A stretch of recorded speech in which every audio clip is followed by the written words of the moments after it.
Okay. Hello, we're live. Hello, welcome to Bonus Action Heroes. Tonight we're continuing our, it's a chronicle now, Vampire the Masquerade Chronicle. Hello, Davey, here before us. First of all, I would like to wish Hazel a happy birthday. We're all wearing hats because we don't have party hats except for Hazel. So we're wearing hats in honor. So happy birthday, Hazel. I hope you've had an awesome day. I have. It's been lovely. And we shall be nice to you this evening, I'm sure. That is a lie. Yeah, there was lots of singing and bad singing, mixing of drinks. I didn't see cake, but I understand there was some there. So, yeah, happy birthday. We will pick up the game this week from where we left off. So the coterie had been continuing to try and find out where Eva, the former Ventru Seneschal of Croydon, was. It seems she has either been taken or gone into hiding. No one is sure as of this time. Everyone was planning what they would do next, and they had met with Z and Mimi at the Elysium site, where they had met the Malkavian Max once more to try and understand what was going on. It seems after Max the Malkavian's meeting with the coterie, he had continued to ramble on about snakes and not a lot else for the next 24 hours. There was concern that perhaps his abilities to spot the attacks which he had been averting for Croydon might be diminished, and therefore I think Barnabas went down to meet him again to talk further. And Max saw straight away that Barnabas and Gerard had killed a mortal that very evening, driven crazy by the beast and his ravenous hunger. He unfortunately murdered a mortal, so they set the house on fire before meeting up with everyone else. And at this time, only Gerard knows about this. The rest of the coterie do not. So we left it there, but I would like to go across to a vampire. He's riding through the streets of Croydon at night, sat atop a rather large motorbike. You can clearly see on the sides of the panniers the word blood and medical. And as he weaves through the traffic, heading towards his destination at the hospital, he pulls up, removes his helmet. Steve, would you like to describe your character for us? Yeah, have you got the art there? Where's the art? Let's have a look. I have. I will pop it up. He's quite a dishevelled looking guy, mid to late 40s, I would say. Yeah, as you see there. Yeah, at the moment he's just wearing like his bike leathers. So yeah, nothing really too telling about his personality from that point of view, but he's quite stoic, somber looking, no real intent one way or the other. He's just doing his job. Okay. You remove the package, the polystyrene box from the panniers on the bike, and make your way into the hospital, dropping it at the counter. As you're making your way out, you see a familiar face, sort of lady in her, I would say, mid to late 30s, maybe or early 40s. It's hard to tell. She looks tired. She looks like she has had a long day, but she's still smiling. She's still quite the contrast to Colin, quite the contrast indeed. And she'll sort of see you and give you a happy wave. This will be the sort of first time that Colin's expression kind of uncreases at the sight of Ashley. Late shift again, eh? Hi, love. How are you? Are you all right? Having a good day? Well, good sleep for most of the day. Let's hope for a better night, eh? Aye, let's hope we don't have so many nights in future, eh? Yeah. Well, you take care of yourself, love. And if you need anything, you know where I am. Yeah, good to see you. And as Colin kind of attempts to kind of make some more conversation, I guess she's probably turned and gone back to her. She does indeed. She rushes off. You hear the little blip of her radio, which she's wearing, and she sort of dashes off. She raises a hand and waves. Yeah, maybe we'll. Yep. And she's Bye. gone.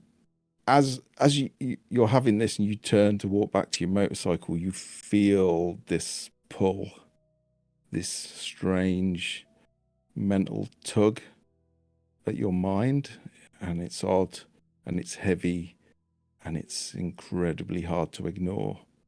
And you recognize the location that you're being pulled to. A warehouse on the side of a gallery.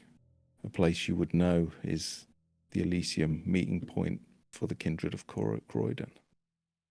Do you want to resist or do you want to follow it? Colin will sort of sigh to himself. I knew this was coming, kind of says to himself. And he doesn't resist. It's inevitable. Let's get this done. Puts his helmet on, lowers his visor, climbs back onto his bike. Okay, and Colin disappears into the streets of a misty, chilly, damp Croydon streets and makes his way towards the warehouse. We will switch back now to the warehouse where we have Gerard, Madame, Hero, and Barnabas, as well as Mimi and Prince Z.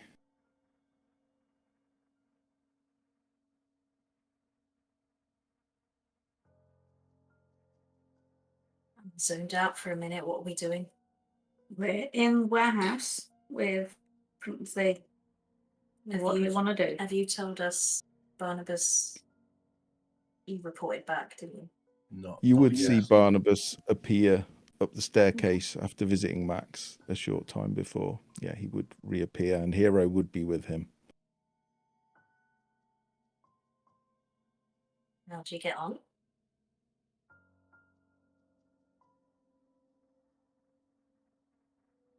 I'll tell you later. It wasn't.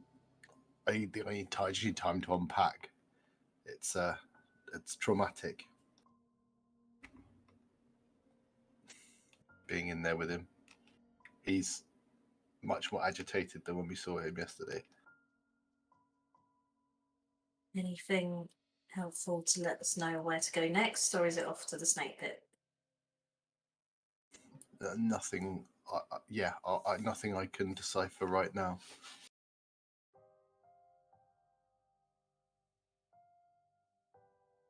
I imagine, like all these sorts of things, it'll be more meaningful after something's happened, but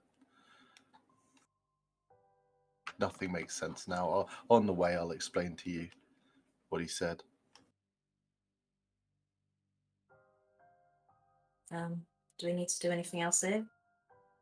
I could probably do with talking to Prince C about the phone call rather quickly.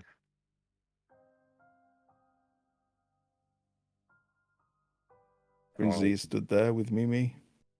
Shuffle off over to him and just say I've contacted some informants who are going to look into two persons of interest. And they're asking for a boon, small boon per person they're investigating.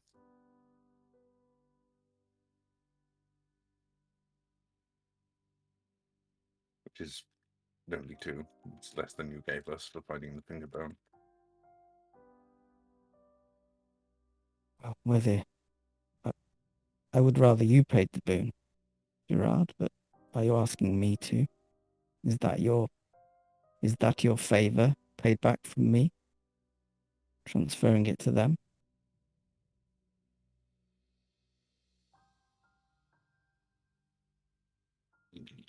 That wasn't initially my intention. I don't think they'd really see any value in a boon from me. I had ideas on how to use mine already.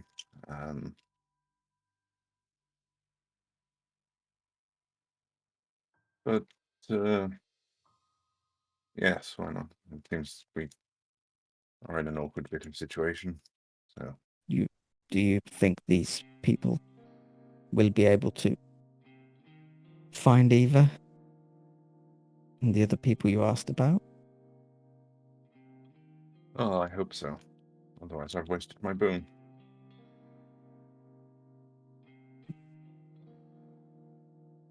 If this pays off, Gerard, I will pay you back with a significant boon. If you're willing to sacrifice what I owe you to help Croydon, then I will be true to my word should it come to pay off and we get Eva. Very well. You can have your boon back. I do have something to ask of you and your coterie.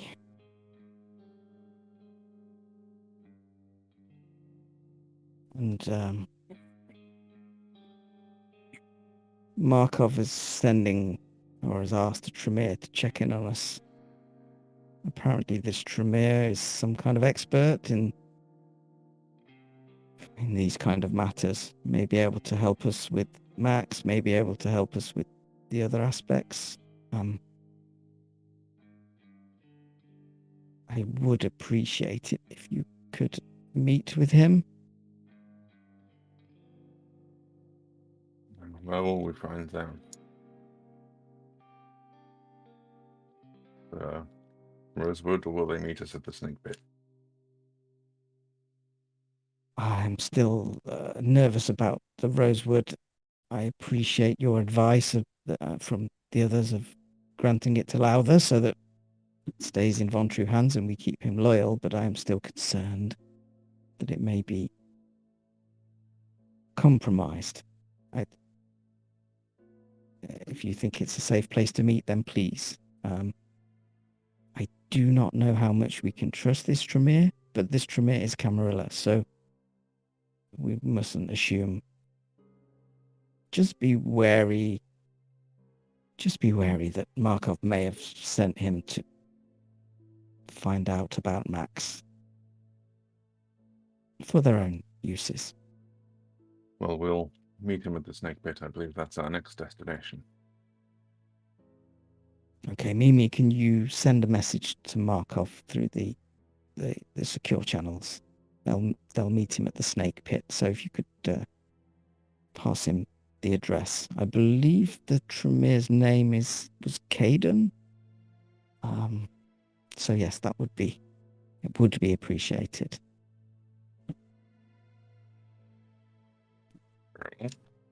As you finish your conversation, you hear like a sort of a clang off the metal shutter door. This really loud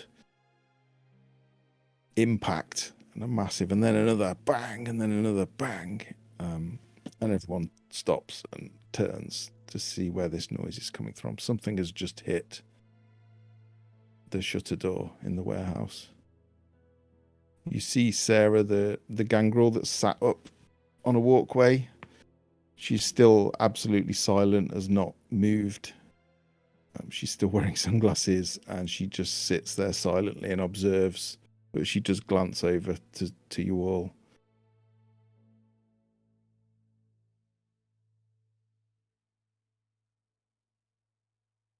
Should we check that out? I think we should. Yes. Normally the polite thing to do when someone knocks on the door is to answer. Isn't that boy outside?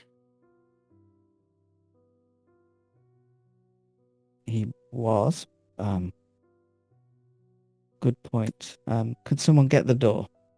And you will see Mimi just, like, 1 minute she is stood next to you, and the next minute she's by the door, and the chain is moving rapidly, and you just see the door fly up in ridiculously fast speed. And you see a bunch of youngsters, hoods up, just whacking stones against the shuttered door as hard as they can.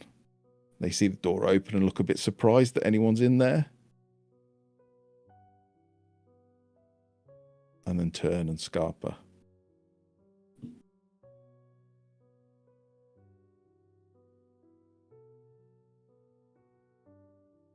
Oh, babe, it's nothing to worry about. It's just the chavvy sorts, you know.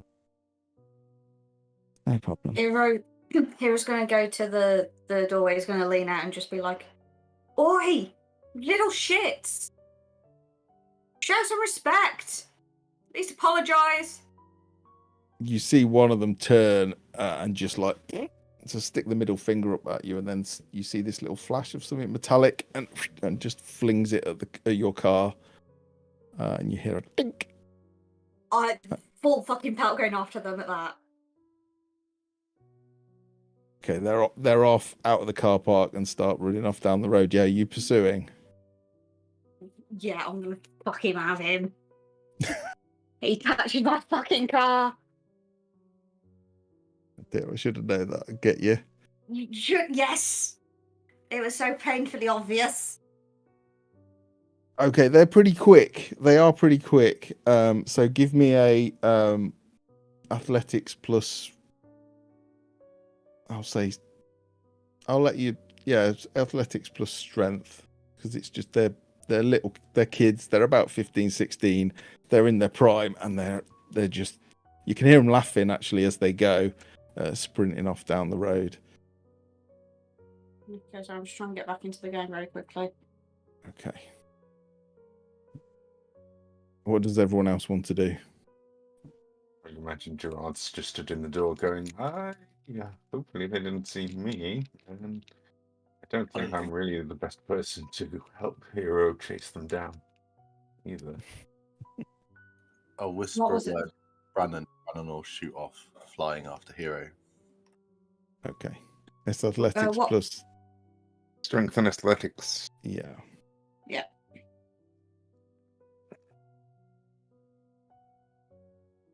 Okay. Are you on 3 hunger? Oh dear. Yeah. Okay. We haven't fed yet because this was the first stop. You start sprinting. You really start going for it. And you also feel the hunger start to rise in your stomach, and you feel your fangs start to extend. But these boys are leaving you. The distance is growing, and you see them dart off down an alley. What do you do?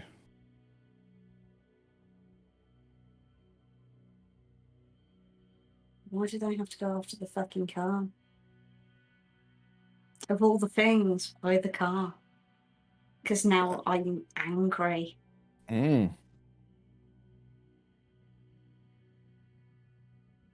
Everyone else you see Hero just start sprinting after these boys. Does anyone else want to do anything?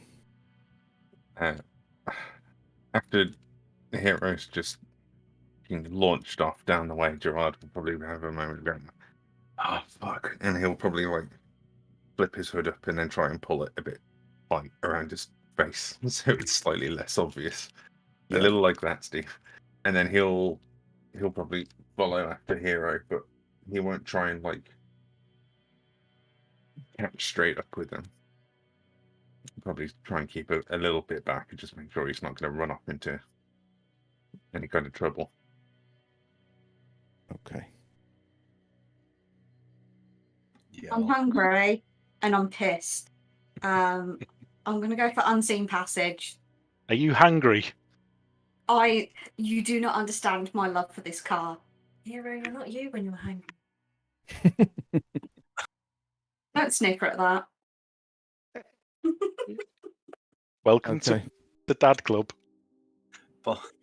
Barnabas will just say, whisper a word to Brannon, and Brannon will fly off his shoulder. I'll sort of pop my leather jacket collar and stroll out quite calmly, just slowly following along behind, but with following Brannon, keeping an eye above where Hero is, so I know where they're going, but just slowly catching up. Sure. Yeah, roll a rouse check for me, please, Hero. This could go so badly, and I am Good. so here for it. Oh, Your hunger does not increase, but the beast is still gnawing at the back of your mind. It wants to feed. yeah. It is So hungry. I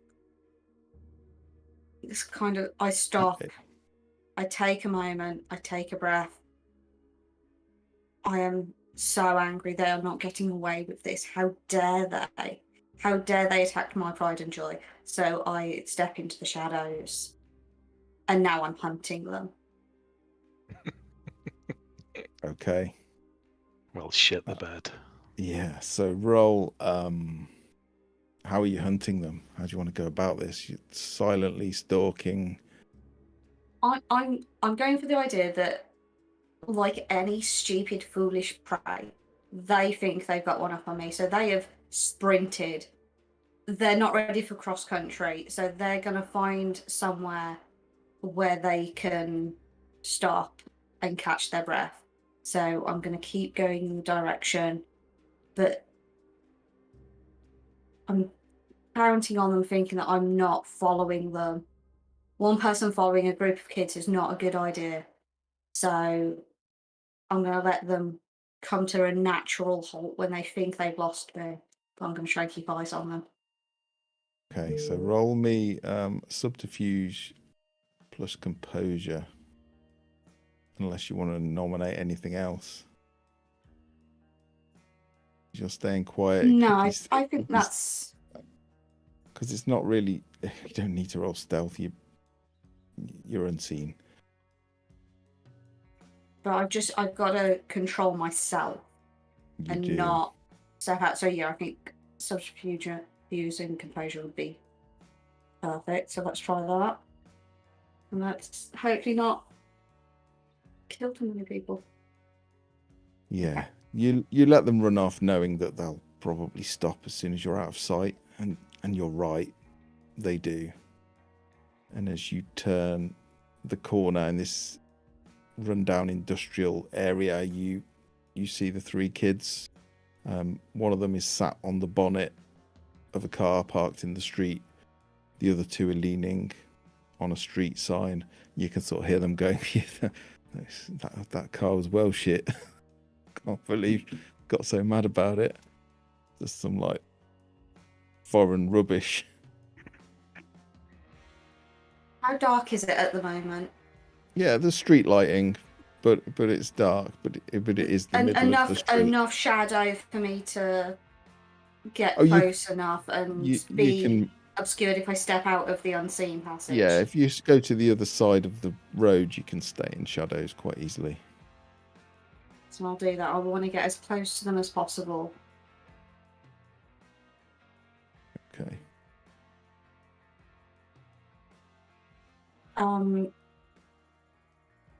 Where's the Raven at the moment? Is it still following? He'll be up high. I wanted him to fly. I wanted him to follow from high so I could see where he was. And The Raven would have lost Hero as soon as you would have seen him give chase, struggle to keep up, and then just step into the shadows and disappear. You know what's happening. Following the kids, yeah. Yeah, the Raven can see the kids, but you can't see Hero. So you said they were about 15. Yeah. Are any of them like older than the others? It's hard to tell. They've got their hoods up. Black hoodie, black trousers. They've got really fancy looking trainers. They're just laughing. The guy sat on the car starts like bouncing the suspension and the alarm starts going off. Like, laughing to themselves.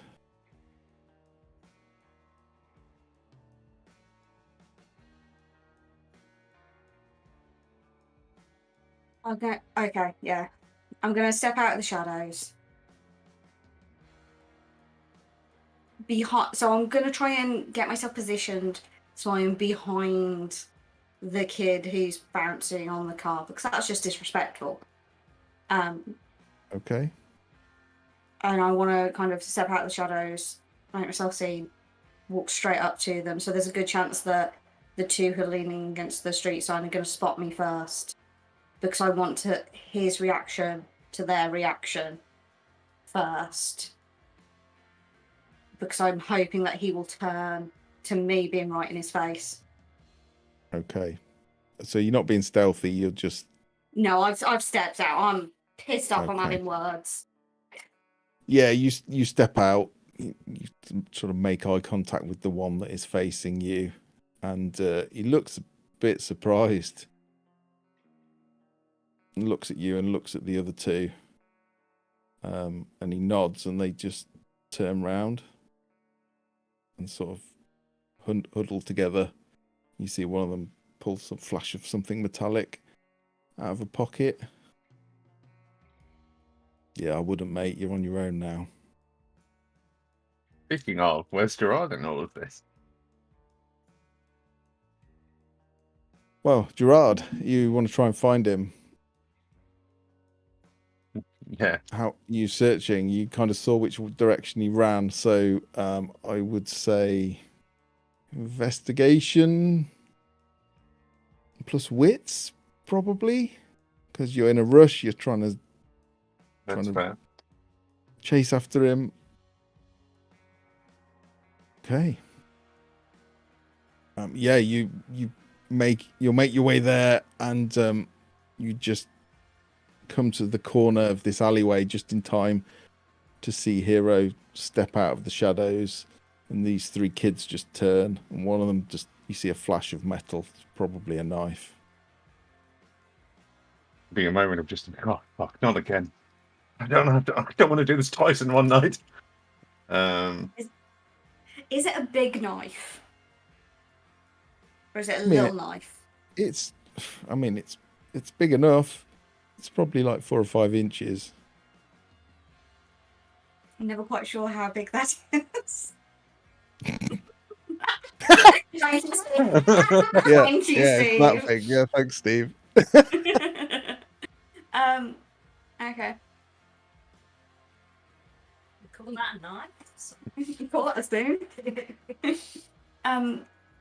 So you said they've got hoods up. Have any of them got caps on? No, they got hoods on. Okay. I No kind of cap. wanted to flick someone's cap, but Okay. You can flick their hood. it's not the same. You mean that? Not the same. It's the forehead sort of up and then like whack. But yeah, no, if they've got hoods on, it's not the same. Noted. Next time I'll make sure they've got hats. Please and thank you. It is your it's the whole birthday. thing. We did say hats for your birthday. Are you just starting to get this? Yeah. You disrespectful little cretins. Yeah, this is our postcode, mate. Just fuck off or we'll knife you. Simple as that. You'll knife me. Is that Yeah. what we're calling this these days? What do you call it? Well, there's stabbing. There's something about the actual action of it. The knife is the thing. Like, has no one actually taught you your own fucking language? You absolute ignorant little shit. You're funny, mate. You are really funny, but I'm going to stab you now. And the one with the knife steps forward. Gerard, you see this unfolding. You see Hero getting annoyed. Can I do Mask of 1,000 Faces? So that's a rouse check. And then I'm going to intervene in that, and I'm going to punch them in the face. I don't think I was go going to for do. it. I don't want to hurt them. Oh, well, I will. My hunger Your goes hunger up by 1. increases. Wait, 1 second. Which one are you punching? The one with the knife. Okay. So yeah, I guess I'll just kind of like rush in and just like punch them in the side of the face. Okay. And Give me a brawl plus strength then. oh well, give me a second. My sheet has went a bit wonky. Someone can someone flip a coin for me too? I don't have coins. What's the thing? Whilst that's happening, as soon as Hero sees the punch happening, on the other two, I'm going to use awe, so that they are inexplicably drawn to me. Those listening to the vampire speak might suddenly agree on subjects where they once held different viewpoints. Okay. Go for it. It's great, there's no cost, but if it's, I can use manipulation and presence or composure and versus composure and intelligence. Yep. So what I want to be doing in that is, your friend really isn't smart and he doesn't have good ideas, and you really shouldn't follow him because this happens. Okay. Not a good way to be. I'm rolling stuff here. So, how many successes? So yeah, manipulation plus presence. So that will be, I think is it 4 for you? Yeah. Presence is your actual discipline. So if you just click the little set. Okay, 2 successes. Yeah, you see the 2 kids just like suddenly it's as if you're bigger than you were, you're more daunting than you were, your sort of confidence in the face of this knife and being outnumbered 3-1 is just, it's they just stop in their tracks and they just stand there and they're like, sorry mate, we didn't mean anything by it. And just as they say that, you just see this unknown stranger just come in and just punch the guy with the knife in the side of the head. What did you get, Gerard? 2? I got 2, and also because of the flip of the coin, Gerard's bad day plus hunger issues. Lethal. I'm going to use lethal body. So the damage is aggravated. Okay. This is a kid. Oh, ignore that. It's rolled it wrong. But okay. Right, you got 2 successes. They actually got 2 successes as well. So you come in, you use lethal body. Do you need to roll anything for that? No, it's just any damage they take becomes aggravated damage. Increases your damage, yeah. And they also ignore 1 level of armor per potence. Not that. And he, okay, yeah, you come in. He's not wearing any armor. I can assure you that. You come in, you go to swing, and he just sees you out the corner of his eye, and sort of steps back, and you miss. And he stood there with the knife, realizes his 2 mates are just stood there going, "Sorry, mate," to Hero, and he sort of loses his bottle a little bit, drops the knife. Like, all right, so it doesn't have to go south. It's fine. We were just messing around, mister, honestly. Can I kind of insert myself between the other 2, put my arms around them, turn them away and start kind of walking them off, go, you know what, you 2 should just go home and stay out of trouble and don't mess with people's cars. And I'm going to try and send them off. Okay, yeah, they're like, yeah. He's a twat anyway. Sorry, mate. It won't happen again. That's good to hear. They start wandering off. And then once they've got a bit of a distance, I'll turn back around and rejoin. And Gerard, thank you for joining me with our newfound friend here. Yes, the one who Like slowly selected- backing off down the street. No, no, no. Stay here. If you want to step up to adults, you better fucking well hold your ground. Didn't even throw the coin, mate. You Well, came you at did me. threaten to knife my friend. What would you do if some bloke just walks up to you on the street and starts threatening you? You did. Or did I You just tried to hit me. question your Yeah. actions?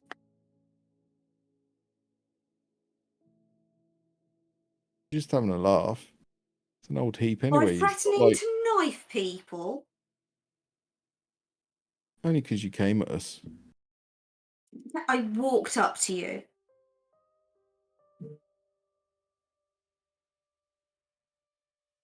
I'm going. And he turns and starts to run. And he's 15. I'm sure he is 15. I'm sure it's underage, right? I mean, as well as you can guess, yeah. Kid, how old are you? He's running. He's off.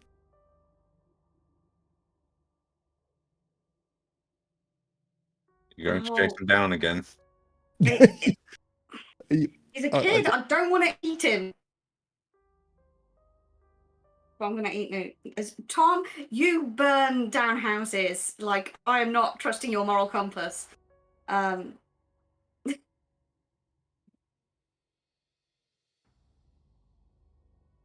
going to remember him.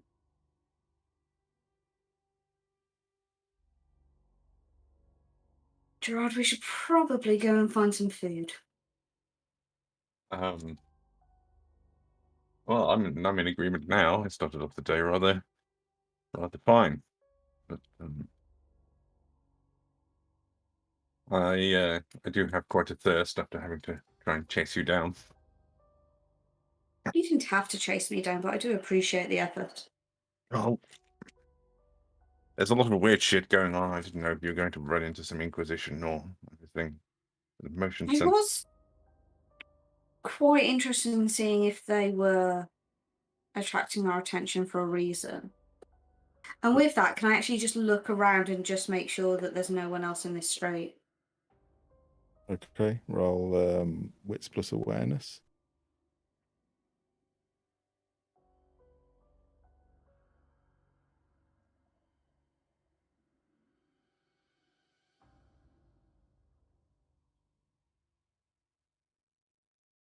Pretty dead. There's not many people about that you can see. Seems pretty quiet. Something about it just seemed a little bit off for it to happen at that moment in that place. Yeah, I agree. Why I'm here. But we should head back. And he'll kind of like try and hit and hero around and walk him back. Hero's fine. He'll happily follow the lead. I'm actually quite thankful I missed the lad as well. I'm worried I might have taken his jaw off or something if I'd have actually made contact with him. Yes, I didn't realise they were so young. Like, seriously, what is wrong with kids these days? When I was their age, I was out fighting in wars. You knew what it meant to stab someone. Do you know they call it knifing these days?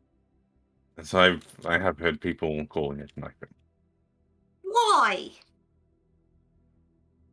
Because people are idiots. That is calling spooning spooning. Oh, but I like spooning.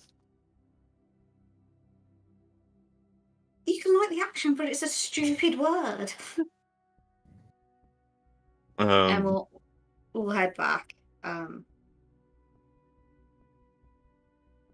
Okay, as you head back, we will transition now to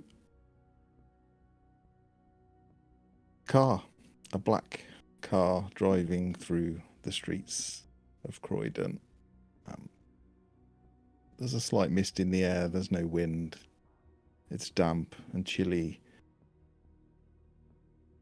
But it's not raining, at least. And in this car, there's two people.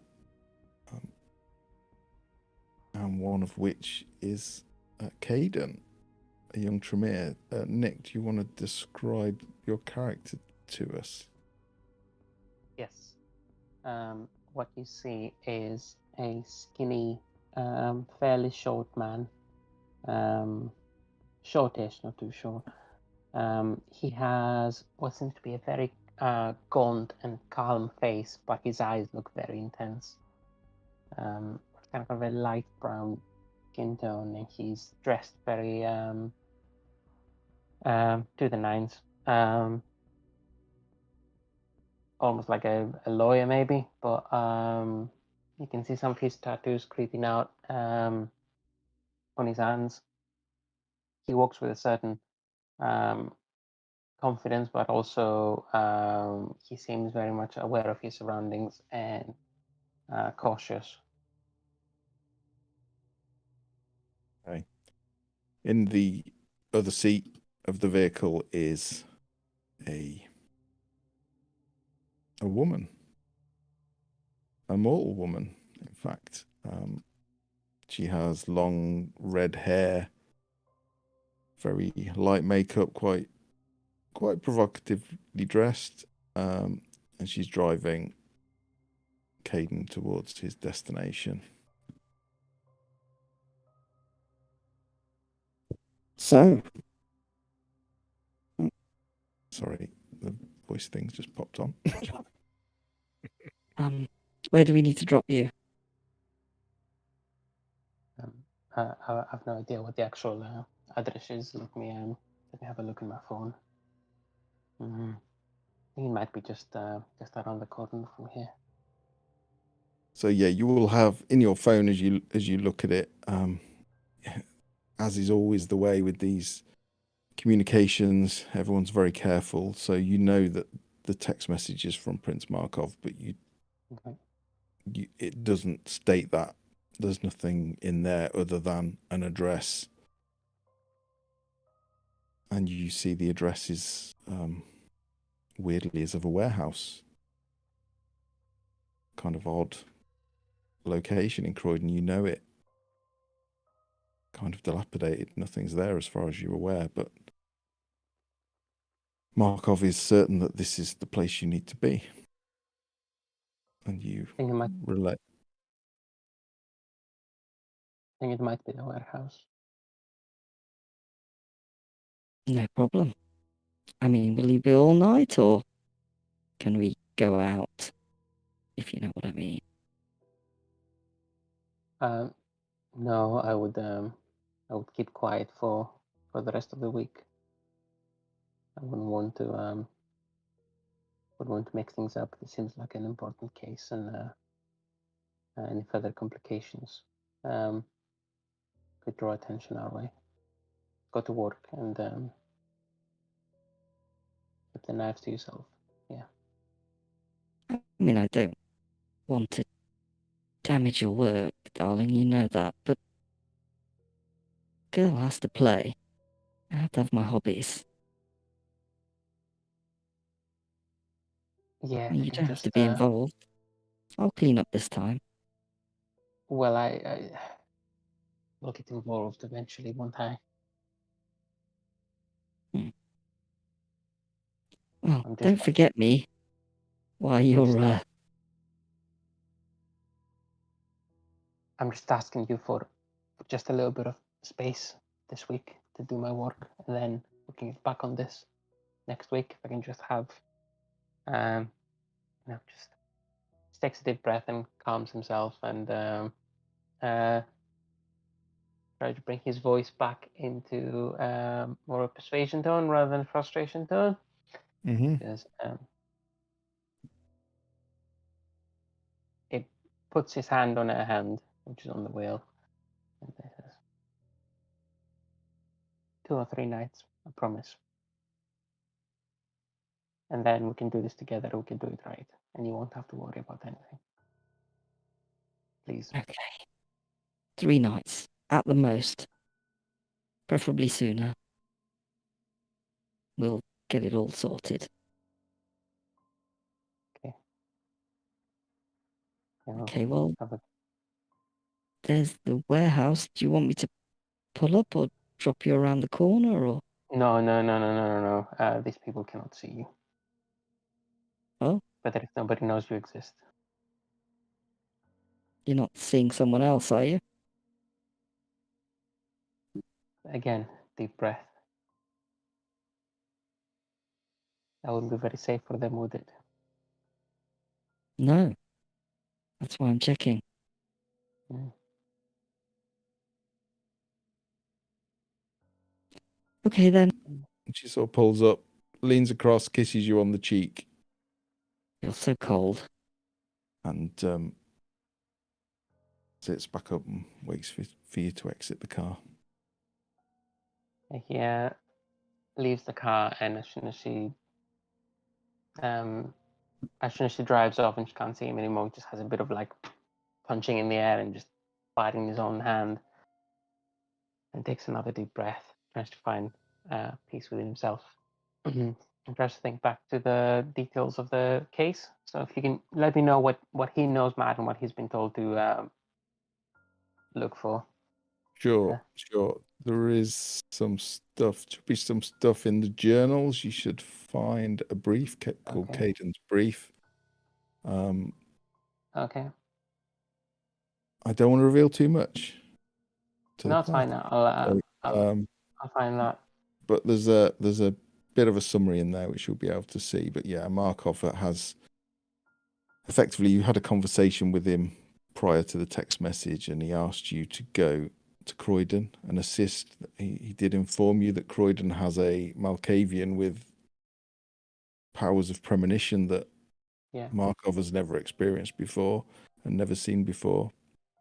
And he has asked you to go and assist with this Malkavian, but also to find out anything you can about him, because this level of power is very, very useful. Okay. Yeah, he will before he walks up to any entrance to the warehouse, he'll try to have a walk around and just get the lay of the land. Use his heightened senses to increase his perception. Try to notice anything outside of the ordinary. Absolutely. Yeah, good call. So as you wander in, you can see actually that this warehouse is attached to the side of an old, what you can only assume is a dance hall or a nightclub, something of that nature. It's very run down though, almost looks derelict from the outside. Does not look like it's in use. And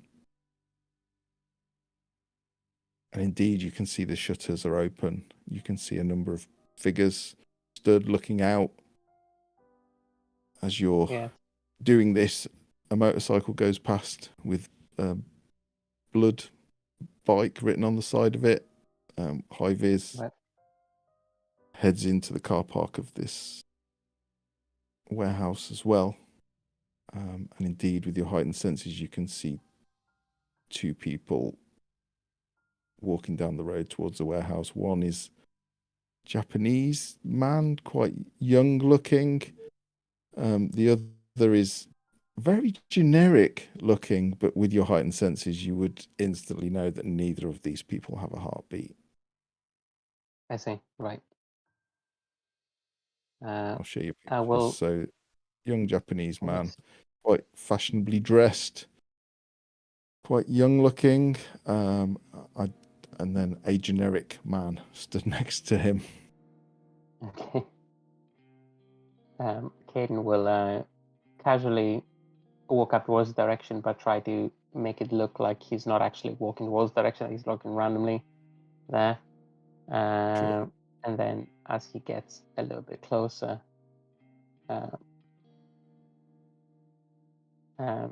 he will tilt his head towards them with both his hands in his pockets and say, "Good evening, gentlemen."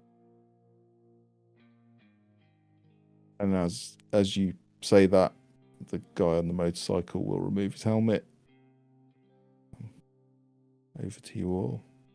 You will also see, Steve and Nick, you will also see two other figures. One is, well, there's no other way to describe her. She is a 6'2" drag queen. Absolutely, like her hair, makeup, and clothes is just incredible. She stood next to another person. It's kind of androgynous. You're not really sure if they're male or female. Very young looking, light blonde hair, impeccably dressed, very fashionable, but again very androgynous and quite alluring. This person's got a presence about them. Guys, do you want to describe your characters for the others? Any that I haven't described? Madame? A woman in her 20s who is also quite provocatively dressed. And you can see a big black tattoo of a snake running down one arm and across her chest behind her back. I can't think of any other details that are important right now. Okay. And Barnabas? Sorry, is that rose tattoo visible on the artwork? No. Okay. Matt did that. Okay. Yeah, it's not. And then you have Barnabas is sort of a middle-aged man, leather jacket, dark glasses that don't come off, the earrings there, a little bit like Elton John with a crow on his shoulder. Yeah, Sure. that's exactly what mine looks like. it does look remarkably like Elton John. I want your clothes, your boots, and your piano sheet music. Okay.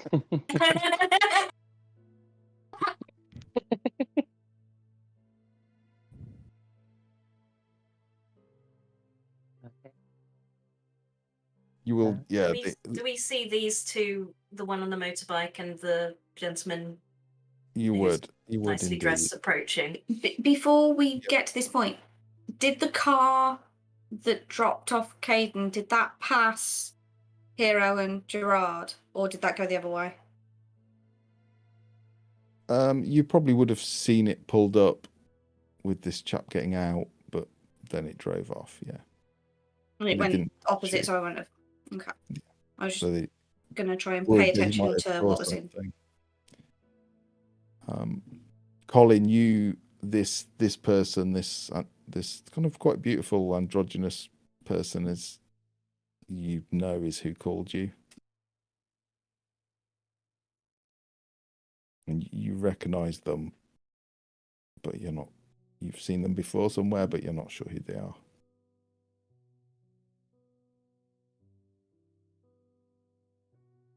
I've been waiting for your summons, Prince. What will it be? We have some issues we need to enforce. We have a traitor. We have potential security breaches. And to be frank, we have no security.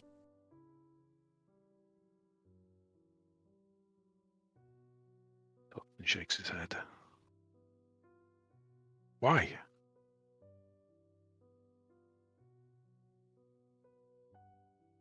Our seneschal, it appears, I'm sure my friends here will tell you more, but she appears to have been trying to undermine my power or Croydon, I don't know why.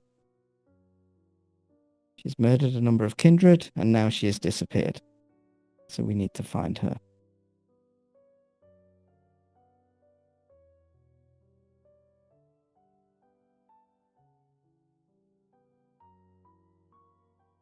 Is this kindred with you?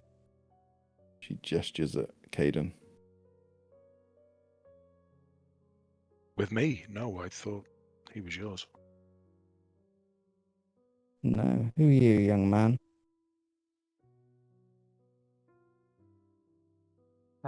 I would assume my reputation would precede me.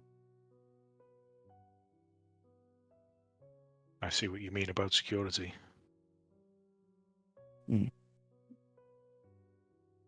It's no secret. I rule by consensus. I am not the strongest or the most brutal, or I thought I had a good taste, a good sense for a person, but it seems I'm wrong. But I'm sorry, your reputation does not precede you. Has Markov sent you? Puts on his hand, says, "My name is Caden Skio. I'm here to ask question or Okay. listen." If you can assist in this security matter, then I would be grateful. And I'm sure I could offer you a boon in exchange for any services either of you can grant to Pardon Croydon. my correction, but I've not determined that it is yet a security matter. I'd rather go into this impartial. That's all right with you. I am the prince. If I say it's a security matter, it's a security matter. Well, if you know what it is, then I wouldn't be here, would I? And if you dealt with it appropriately, then I wouldn't have been sent here. So I appreciate your opinion and your concern.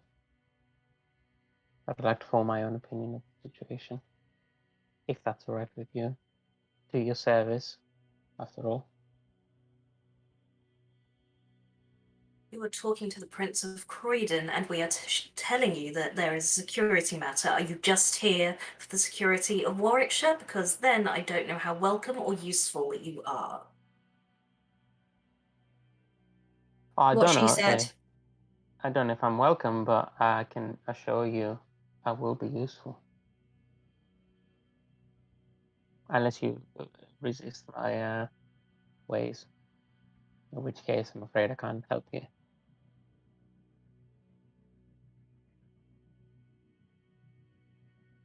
Then I don't understand why Markov sent you. Well, I believe he sent me because the situation is a little bit of a mess for everyone involved, and my specialty is cleaning up messes, particularly when they're bloody.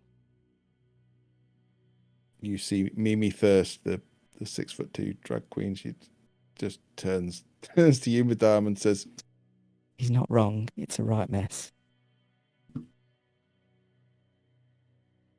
Oh, sorry, Z. I don't mean... You know where I'm coming from. It's trouble, right? We could do with the help, even if he's a bit rude. and you see Z just like takes a breath, even though she doesn't need to. It's clearly just from the rising of the chest, but with no breath actually needed. And they just nod. I would just like to remind everyone that we might not be known for our manners, but my clan is well known for our excellence in our craft. If nothing else, I'm sure I'll be able to help. And I'm sure we can help you with your manners. I don't see how that would be of much use to you. Oh, but it would be of use to you. Are these two with us? Yeah? Colin is... He's good at ensuring that justice is done. I know you haven't met me, but I know you. I've heard good things. And yes, if this Tremere this Tremere has been sent by Markov, then we should make use of him. Also, You can't- Colin's the muscle. I'm not sure Colin would refer to himself as muscle, but he's good at finding what needs to be found. If we're done here, I'm going to go and talk to Lowther and see how Max is doing. You can coordinate to the amongst snake yourselves. pit. The snake pit, yes. Very good, very good. Yeah, we'll make this place secure. Slightly. Whilst they were all out doing stuff and before Z Sure. goes, can I have made a phone call? Of course you can. Go for it. I would like to call Annalise. Okay. Yeah.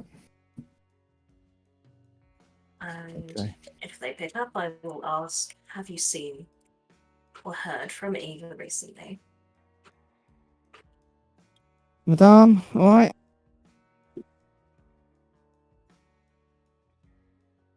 Have you seen or heard from Eva recently? Yeah. She came and Yes. collected James and Agatha. Did she say where she was going? She said she was going to find V. Z, even. When was that? I'll go.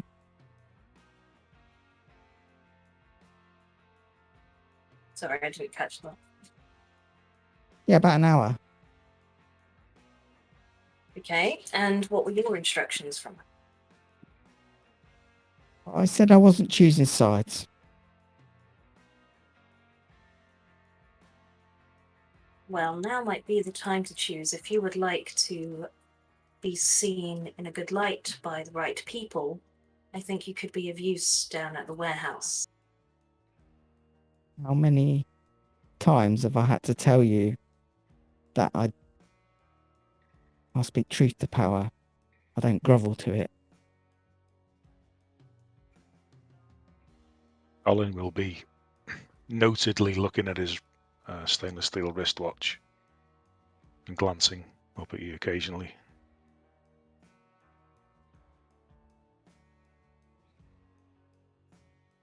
If you want help, it needs to be properly worth my while. Serious. Like, big. Boo.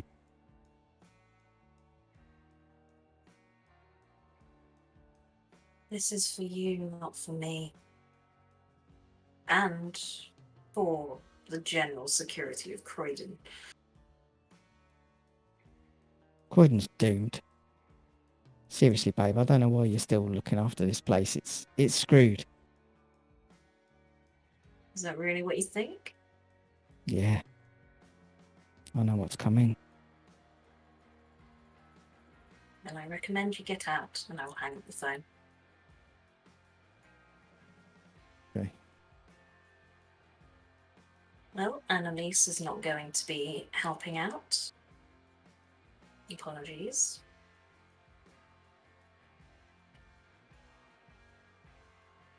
But I'm not going to buy the alliance of someone who doesn't believe in actually protecting our city. I'm sorry I couldn't provide more security, the Prince.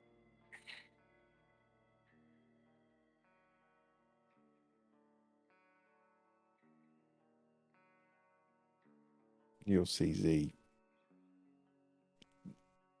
sort of glance up at Sarah, who's sat on the rafters. Again, she's still not said a word. She's just leaning on the railing, just watching it all move around her. Look, we need to find out where she is and what she's planning. If she's gone, fine. If she's not, she needs to die. I'm happy to call it now. She needs to be dead. Just get rid of her. I will happily call an Elysium and call a blood hunt and make this official. Unless you can do it quietly. Let's see if we can do it more quietly, Prince. So, Caden, you've been sent to help us. Your special skills. What do you need?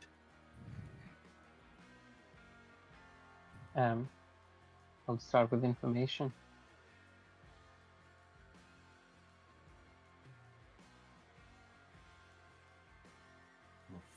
Former seneschal was based out of the Wormwood Hotel. Supposedly, we think she may be responsible for the murder of one of your colleagues from Warwickshire, and one of our colleagues from Croydon. And then she's disappeared. There was some talk between our both princes, which were disrupted. We managed to foil that plan, but now we need to find the seneschal.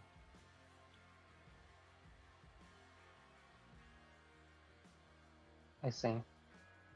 Do you have any possible crime scenes? The place where the actual murders happened? They've been cleaned up now. Both of them. How about the hotel where she was based from? Well, both murders were at the hotel as well. Ah, okay.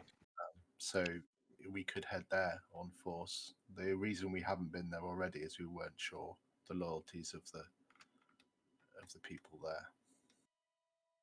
Well, what do we know of the people there? A couple of Ava's ghouls and the kindred that Madam just spoke to. I see. What about clans? What clan do they belong to? Obviously, both the ghouls are Ava's and loyal to her, and the security is a Bruja and loyal to herself. I see. What clan was Ava, did you say? Ventry. Ventry.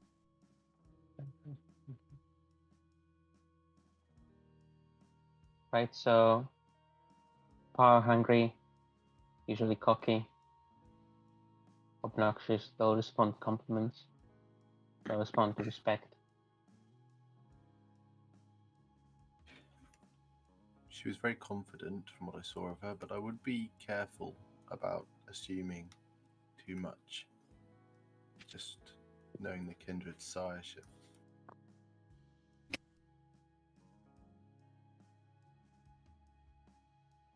Can you tell us more about the item that was supposed to be exchanged, gifted, that went missing? Has that been recovered now, by the way, or? We recovered. What was it? It was an item, a historic item, that the Prince of Croydon gave to the Prince of Warwickshire, Markov. Where did you find it? We found it in Warwickshire.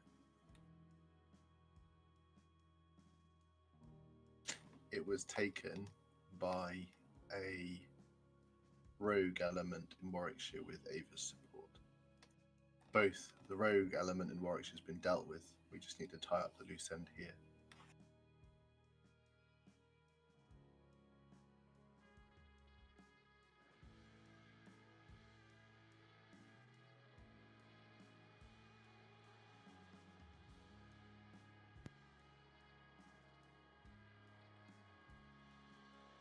You say she... We've also seen... Sorry. No, go ahead. We've also seen some suspicious... Sorry, go ahead, Jim. Sorry, I've... No, I insist on you. Just received a text message from one of our Nosferatu contacts. It says that Ava Cromwell fell during 2012.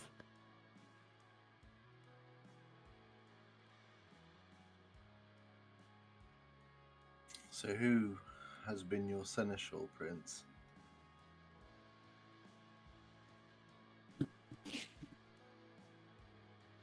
I have no idea.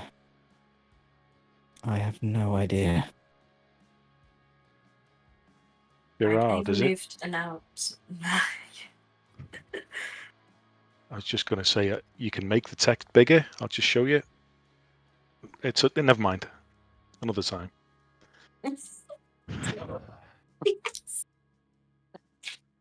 Ava moved an hour ago. Are we going to the Rosewood or to the Snake Pit? There's been suspicious activity near the Snake Pit and near Gerard's abode that may be linked, maybe some other threat entirely, people watching. And at that point, Hero has not been around for this conversation, but you'll suddenly hear, "Oh shit!" from behind his car, and he'll like stand up. So he's just spent the last however long of this conversation checking to see if there's any scrapes or dents in his car. What time is it? It's probably about 8 p.m. I'm gonna need to head off at 9. So if anyone wants a lift, let me know now, and I can meet up with you later. But I've got a gig, and I'm just not gonna miss it. Oh, well, I assumed we'd all be going to the hotel. You could meet us there when you're done with your gig. It'll be short. It won't matter. You don't need me. Adam, I know we have spent a lot of time together the last few days. I know I can be addictive, but you'll be fine without me, I promise. We'll do without your pretty face for a couple of hours. Barnabas, how will I deal without yours? I've often. And I will walk up and I will just slightly cradle Barnabas's face. Don't go chasing any. Well, I was going to say kids, but concert goers down. Oh, I don't chase at concerts. They come to me.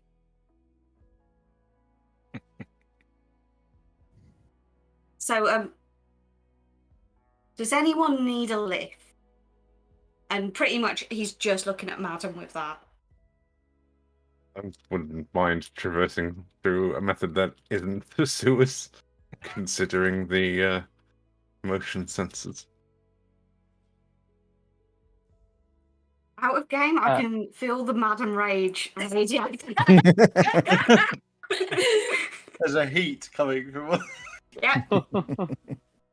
There's too many of us for your car. I can hop on the back of this one's bike if he doesn't mind. Actually, I would quite just like polishing to. his helmet. I'd quite like to go on the back of the motorbike if that's all right with everyone. I would also accept getting a lift to the Rosewood from Danny McBride. He does look like a handsome Danny McBride, doesn't he? Like a more handsome version. And I hate to admit it, Madam, but I do think I might feel a little bit jealous if you were to accept a lift off anyone else. I will look at Hero. I will lower my sunglasses and look at Caden and tell him to get in line and just get on the bike. Okay, I'll get on the bike then. Was it, Now there's two people. So she was telling you to get in line and then she got on the bike. You did make it sound as if you were telling him to get on the bike. Oh. Yes, Sorry, yeah, good. get in line and then I get on before you. Okay, I see. I call shotgun. I'll get in the passenger's side. Hero will offer you the blanket that you've previously used, but this time he will offer it to you rather than place it down already. So he's hoping that you will. He's trying to be more polite about it, but he still wants you to take the hint. Do you take the hits? He's going to stare at it for a while, and then he was just going to go snatch it up. For anyone who hasn't just seen Steve's message, he just turned the PC off.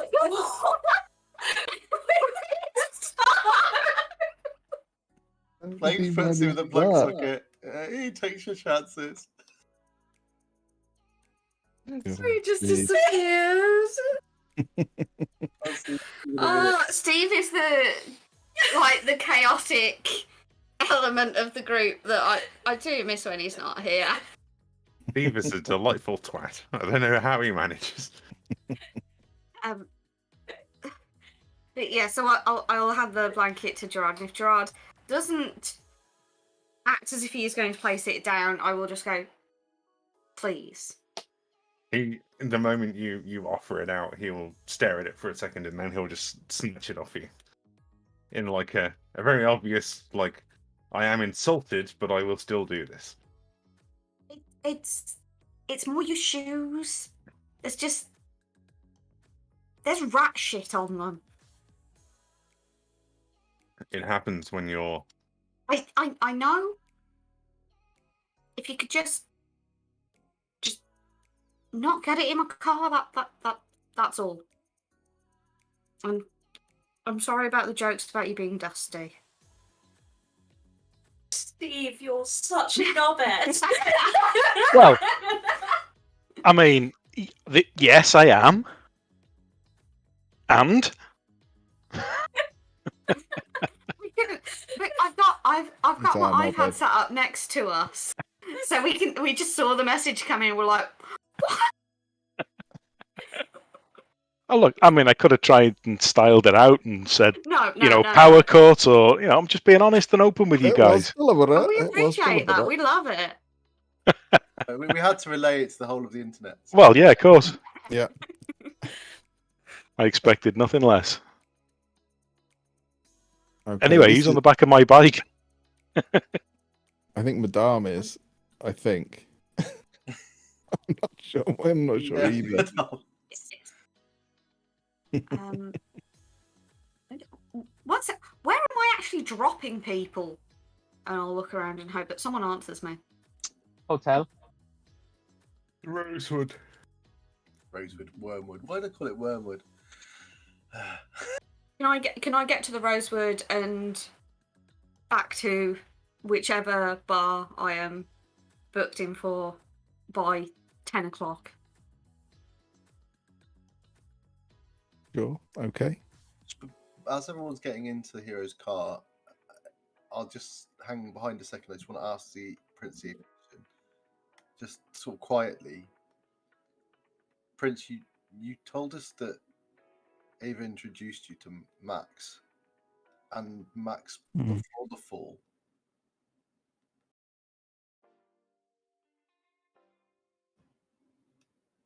So, how long have you known Eva?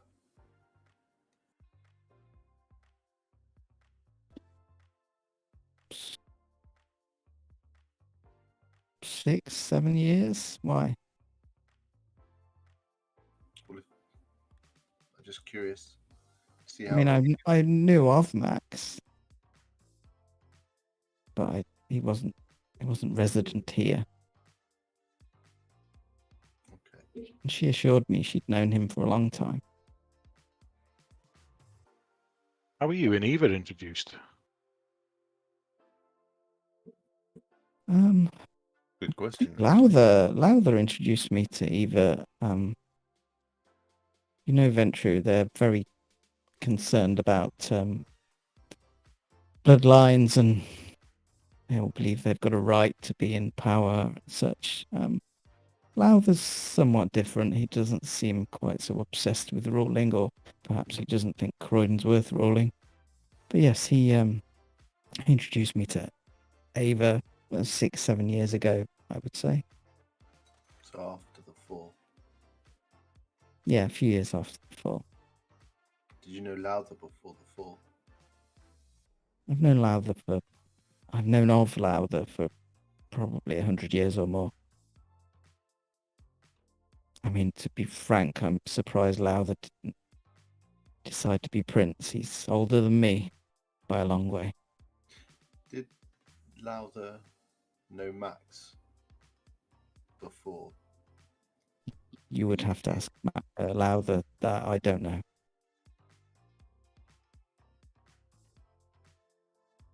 Okay, Prince. Thank you. Sorry for taking up all your time this evening. Well, if you hear anything, please let me know immediately. I'll go talk to Lowther. I will get Max secure, and we'll see if we can call in some security. I had hoped that Madame's associate Annalise might help us. I mean, if you can make that happen, it might be good, but I feel like we're really exposed right now.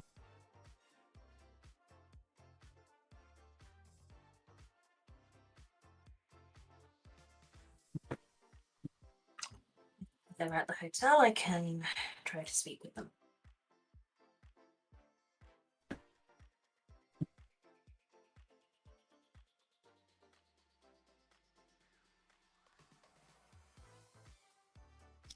Can we hurry the fuck up? Sorry, my mouse has died and I can't turn my voice changer off.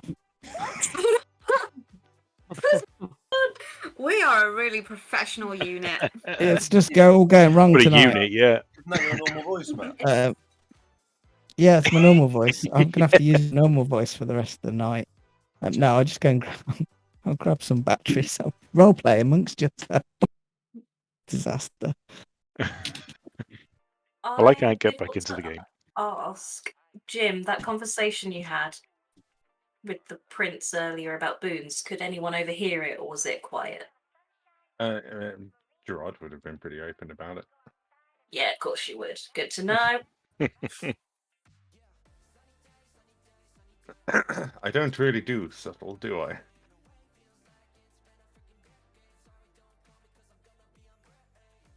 And Tom, that conversation you just had with Z, that was quiet, wasn't it? Or would we have heard?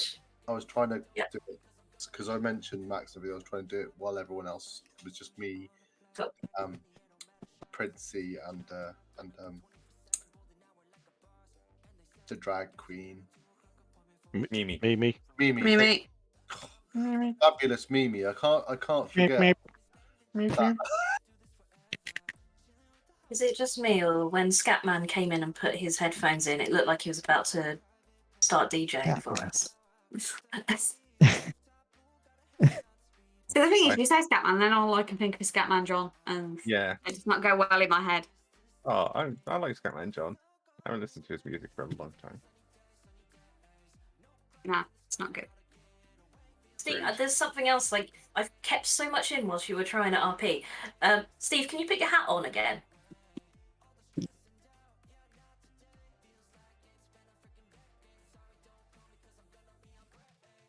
Oh, it's not doing what it was doing. Oh, did you want the condom nib? It was the condom nib. That's what I said earlier. Like, it really is a thing. I'm also going to take my hat off because... Heart. What the hell? That's where all the juicy goodness is. Oh, what was that? What was that? N-dubs. You look like N-dubs. Nappy. Dappy. Was it Dappy? Dappy. It was a stupid name.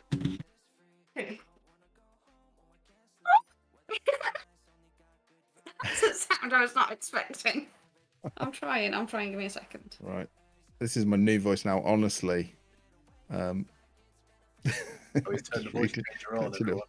Yeah, I've turned the voice changer on now. I sound like a normal human bartender now. Hopefully. A regular human bartender. That's for some of your regular human alcoholic drinks. One of your human beers, please. Beer drinks, please. Okay, what would you like to do?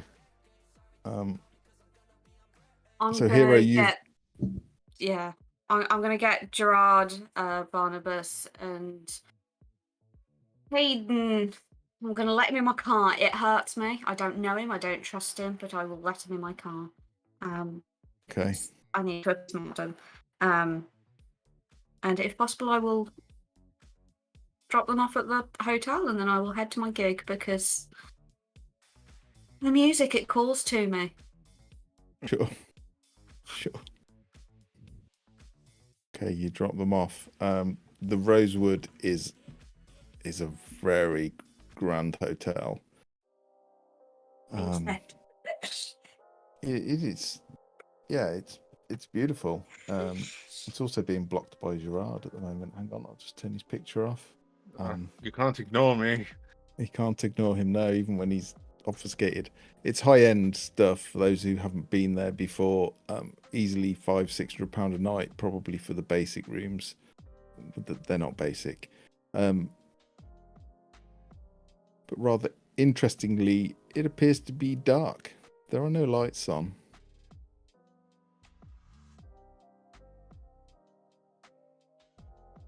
That's not a good sign. Well, We check the surrounding area. The lights on everywhere else in the street. Oh, street lights. Other Street lights buildings. are on. Yes. Other buildings. Yeah. Okay. maybe let's not go in the front door.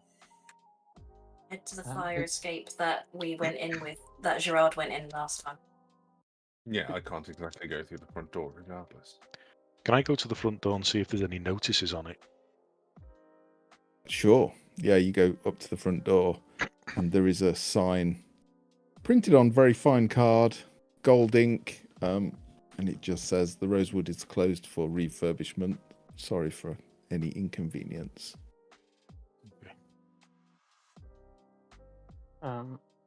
Matt, can I, as I'm looking at this hotel, let's have a look around and try to provoke a premonition? Sure. This seems absolutely. important, so I'm just gonna. Yeah, absolutely. So roll a rouse check for me, please. So that's just top of your character sheet. Yeah.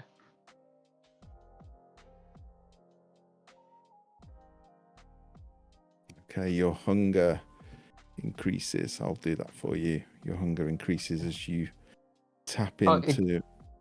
It did it automatically. It gave me one. Yeah, it still works. All the rouse check does is, probably for Steve's benefit, you roll it, and if you fail, you still use your ability, but your hunger increases. If you succeed, it doesn't. So roll a resolve plus Auspex for me, please. So that will be resolve plus 2. Right. So it'll be 5 altogether. So I'll click the resolve, and then I click on the aspects, and will that do it? That's exactly right. Yeah. And what about the other way? It might be the other way around. Click on the aspects first. Yeah. So if you go into your Auspex, you'll see a little dice. Roll rouse check. Right, that was and then me. It says select ability. So I'm going to need my resolve to go with it. Yeah. Yeah, your resolve. Yeah. And do I have a modifier for this? There's no modifier. No, it should be 5 dice.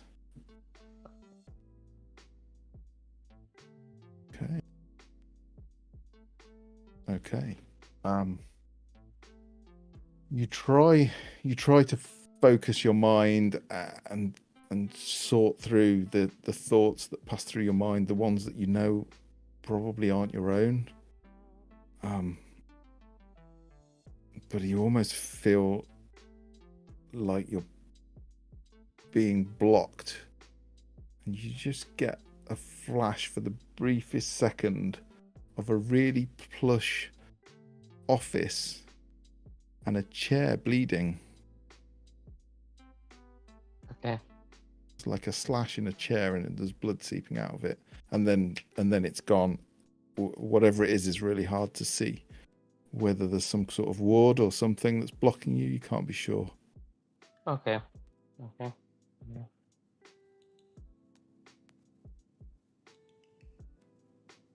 All right, ladies, gentlemen, everything in between, anything outside of, how do we enter? There's a fire escape. Well, there's several, but Yes, you go can through that one. follow me up a fire escape, and I'll find a way into the building. And I also asked, are there any disgruntled customers? Like someone with a suitcase, like, what the fuck is this place closed? I was checking in tonight around. Doesn't seem to be. Interesting. Okay. We've got really good communication systems, automatic texts. Oh. Any surveillance on the front door? Street cameras? There is cameras. Okay. Yeah, We don't wanna be quite hanging- extensive cameras. We don't want to be loitering around the front door then. So I would have gone straight away back to the bike or out of view. Yeah. Okay.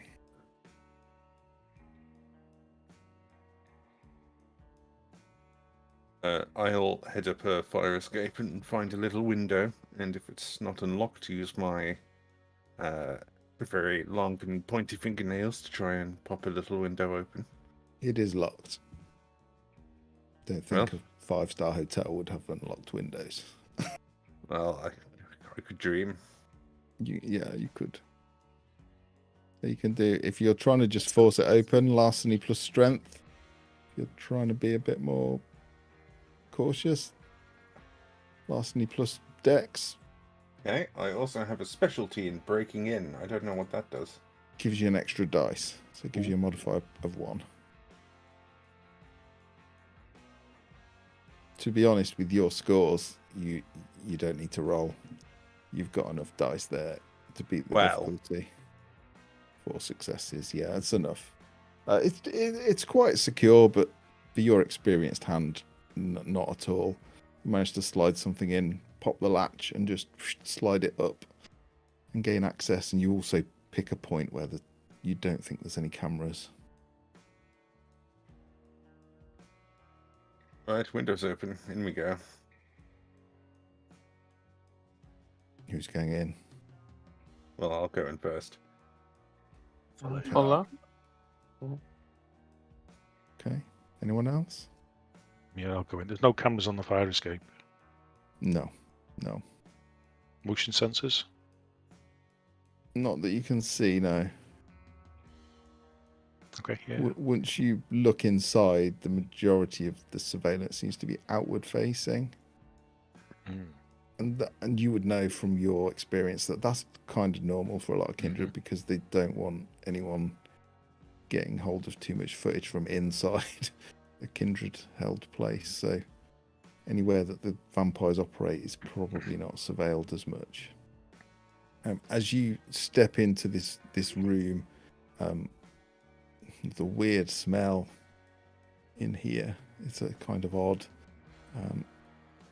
And you can see a huge pile of suitcases has been just dumped in this room. There must be 25, 30 suitcases just all piled up. And then just there's a fireplace which is not lit and is dead, and then you can see just these it's dark, but these lots of do you know what a Queen Anne chair is? So a chair with quite a high back, quite comfortable, the kind of thing you would have in a library. It's a bit dark, but there's a funny smell in here. Can I breathe deep and identify the smell? Considering I live in the sewers. It's flesh.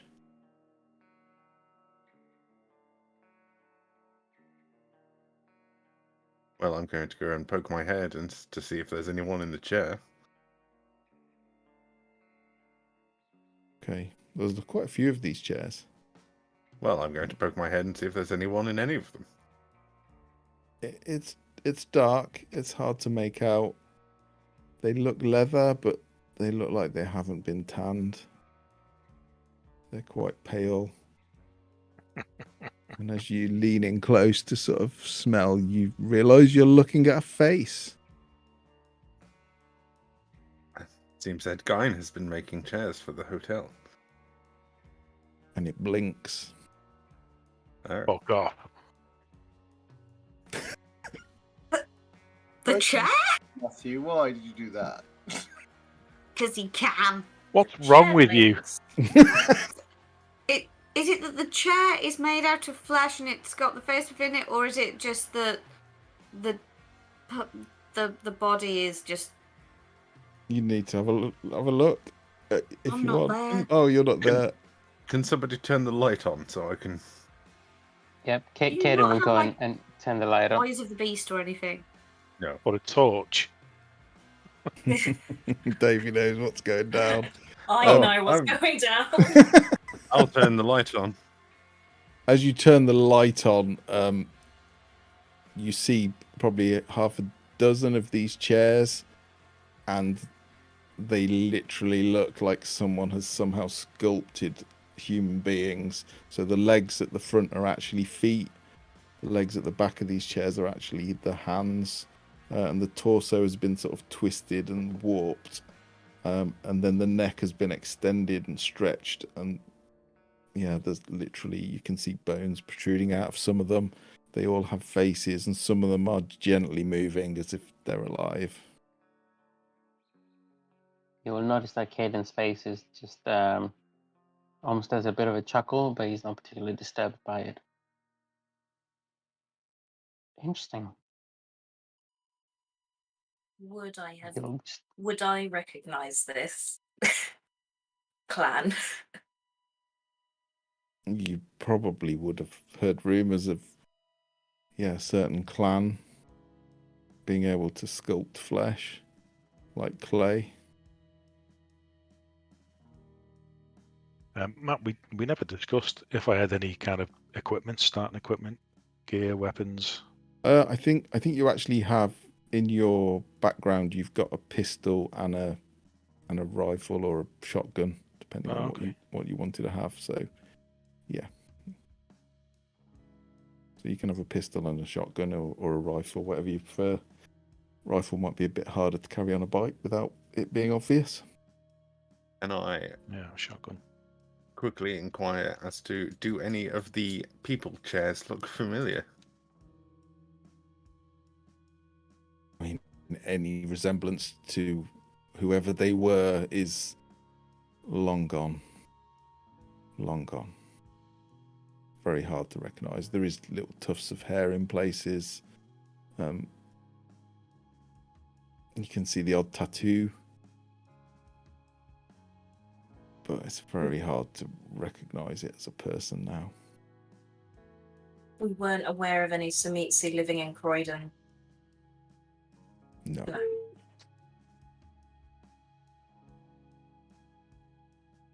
The tattoos that are visible, no markings, particularly clan markings or territory markings. Not that you can see. Yeah. What have we walked into? Is this a lobby, a guest room? It looks like just a side function room of some kind. I'm going to check out the suitcases, if I may. It's Edgar's lounge, it would seem. Yeah, you start opening the suitcases and they're just full of clothes. Quite a lot of designer clothes, expensive toiletries, expensive shoes, dresses, suits. Whoever's luggage this is clearly has money. Probably ex-guests, right? Or the people who owned those suitcases obviously are no longer in any need of them. So, would anybody mind terribly if I picked fresh attire? Because it's very hard to live in the same suit for 100 years. That's not obviously not a problem, but it's a pretty fucked up situation. Cleaning up.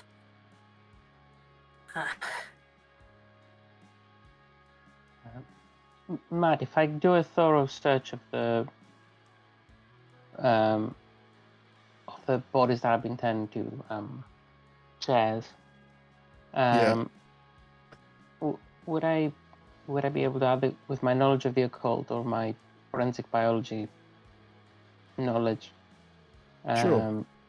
find any evidence of maybe who might have done this, or like fingerprints or something like that on them? Maybe evidence Yeah. of hair. Yeah, roll me occult plus intelligence. I will have said out loud upon seeing these chairs, Samitsi. Yeah. Okay, yeah, you hear Madame say Samitsi. Yeah, I'm wondering if there's anything on top of that that I can recover from this or the general room, not necessarily the bodies, but yeah, I mean, you definitely agree with Madame. This is Samitsi. This is a discipline called vicissitude, which is an extension of Protean, and that the clan Samitsi are generally, there are a few in the Camarilla, but as a general rule, they are Sabat or Annex.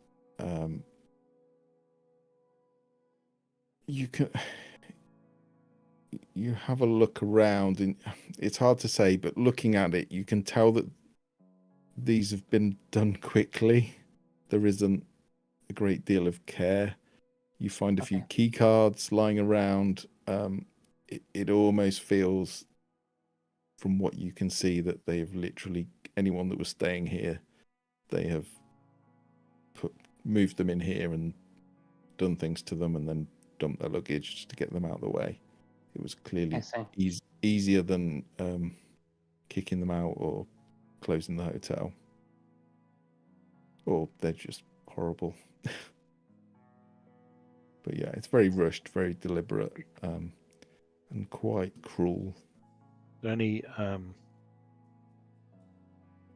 blunt objects in the room, like an ashtray or a candelabra? Seems a little bit, candlestick holder seems a bit on the nose, but yeah, I'm looking. What I'm looking for is something that maybe a sharp blow will put these chairs out of their misery. No, sure. To be honest, I mean, yeah, you can find something heavy and blunt if that's what you want to do. I'll look to everyone else who's there and sort of say any objections before I do it. No, well, lend you a hand. No. By all means. Thwack, thwack, thwack. Gerard will go through with lethal body, like just belting the heads who walked past. Can I make a call? Yeah, sure. Yeah. It's probably worth notifying Hero and Z. Sure. Okay. You text them. I have a call to make. I don't have Hero's number. He refused to give it to me every time I inquired. Let's say after the school. But then I will text Z and say evidence of Zimzi, or whatever they're called, pronounced. I don't know. We found flesh chairs. Yes. Signs of Chim Chim Churu in Rosewood. We found flesh chairs. Jimothy! We found flesh chairs. Chim Chimney, Chim Chimney. Sorry, did I make B do a script change? I kept it in. This is very Cresty, Jim's homebrew. Yeah. One of these has fallen out of tree at some point. So those that are killing the chair people. It sounds less horrible when you call them the chair people, doesn't it? Chair people. It's almost cute. Yeah. Can you roll composure plus resolve, please? Composure plus resolve. I'm going to do bad because I think I'm bad at both of those. The sound they make as you sit on them. But you know how, like, when you sit on like a leather sofa in the summer, and that. You're good. Who did you're good too? Who did you want to call? I want to call Madame. Annalise again. Okay, yeah. Go for it. Yeah, it rings. She's done this. It rings like once, Oh. and she pretty much answers it straight away. You just hear it go. Lorette?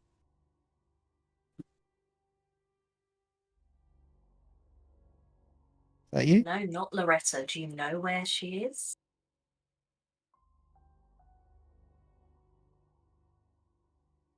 No.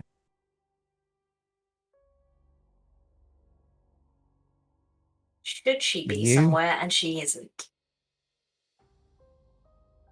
No, it's not me.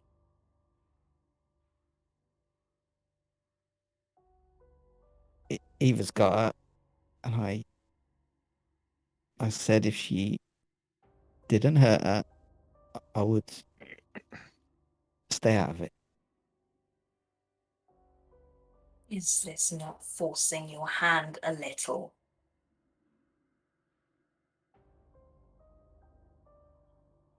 We can get her, but you need to help us.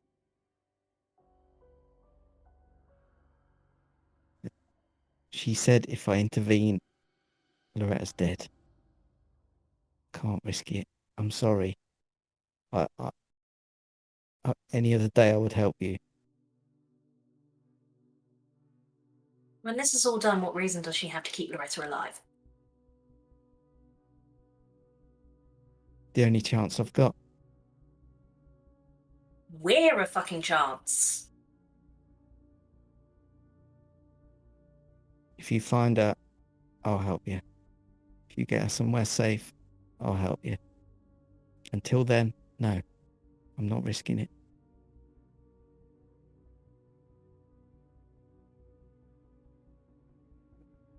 Your inability to help anyone other than yourself is going to fucking backfire one day, and I'm just gonna hang up.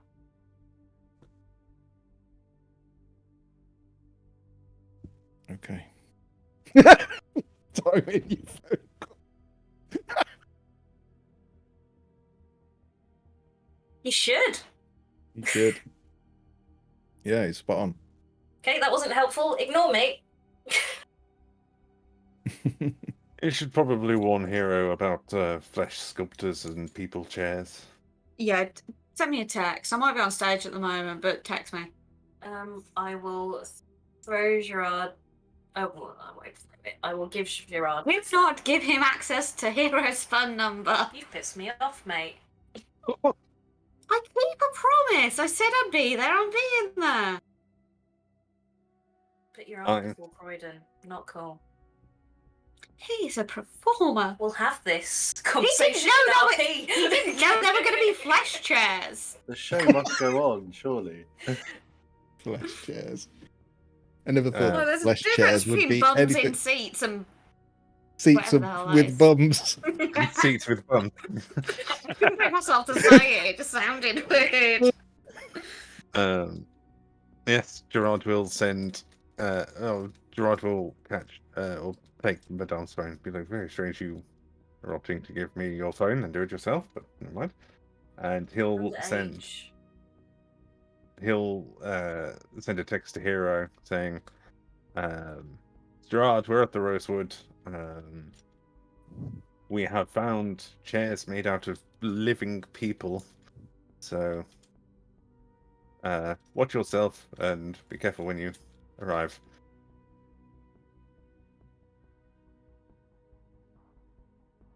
And then he's just going to pass the phone back. He's not going to take down Hero's number. Sent a text So right. that said. I'm surprised you didn't put, "Dear Hero, we've found chairs that's made of flesh. Best regards, Sincerely, Gerard." Gerard. Can't stop it. Oh, you could have sent it yourself. Yeah. Okay, what would you like to Oh do? my god. Oh, this is what happens. Colin and Gerard have gone round and, as best they can, killed these chairs. It's a little bit hard to tell sometimes, but Killed the chairs. Oh my god. You can tell when they're properly dead because they can't stand up anymore. All the legs buckle underneath them. Oh, They just turn to like a fleshy, Yeah, bony like a beanbag. puddle. it's a beanbag, yeah. I don't like the idea that you whack Oh, one and it is just this kind of still a goes, chair? and then it just goes Oh. there. Yeah. Well, interestingly, as you go round and you're dispatching them, you do see that they've actually, however they've done it, they've actually fused the joints so that they can't collapse. Oh, So even though you've killed them, they are still stood there. Do they They've breathe? literally- Like. Some of them breathe. Yeah, they So are alive. Well, they were. Be fun. Cool. I'm not sharing a room with you. Colin will just, after he's sure they're all dead and done the last one, he'll kind of look around, make sure, and just drop the ashtray nearby and slump back in one of the chairs. So what now?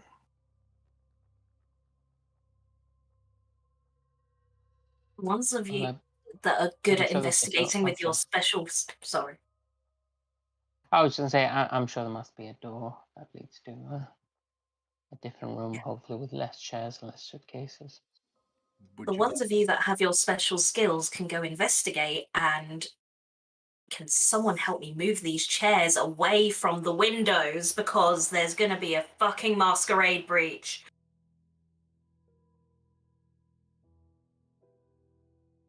I'm going Okay. to go and check out the manager's office, and then he's just going to turn invisible and disappear out the room.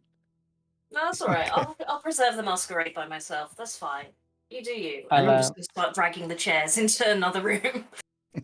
Yeah, no, I'll just Kaden will look through the suitcases and find some like piece of clothing and stuff and throw on them basically. If that works. He'd help you. Sure. Colin Yeah, will just that's go over to the okay. windows and just. Draws the cat. Also works. Yeah. Yeah. Between you close the blinds on the windows and the curtains. You get whatever clothing you can to cover them over, and you move them away from the window. So hopefully no one will find these or see them through the window cleaners or something like that. Let's make sure that window we came through is locked. At some point, you get a text back that tells you to turn off the heating. I show it to Gerard. I've left. He's I gone. come after Gerard. Oh, I show it to whoever's nearby. We don't know how long it'll take us to clean this up, and we've got other things to deal with. We don't want that turning into a Is hot, the heating humid even on? chair mess. Have they left the heating on? Well, I It mean, sounds there's air like they've moved conditioning pretty set, quickly. set yeah. to 21. Yeah, it's not hot, but it's not cold. Turn it down, turn it off. Probably turn it down. Go for chilly. Make it not a sweaty chair mess.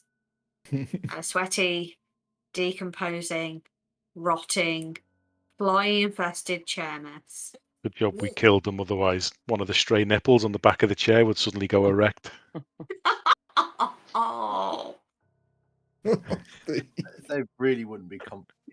Depending on how the penises are hanging, some of those hair got rigor mortis.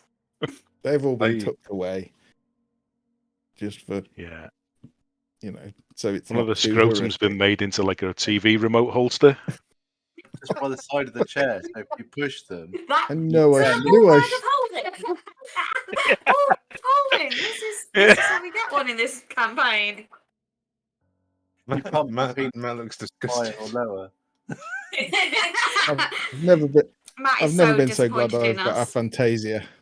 I've never been so glad to have aphantasia though, because I can't. Thankfully, I can't visualize that. I'm quite grateful. Well, think about your own balls and then sort of inflate Oh, Skinned. can't take you lot anywhere. Not even to a room full of people He chairs. flew away. He got offended and he flew away. You started this.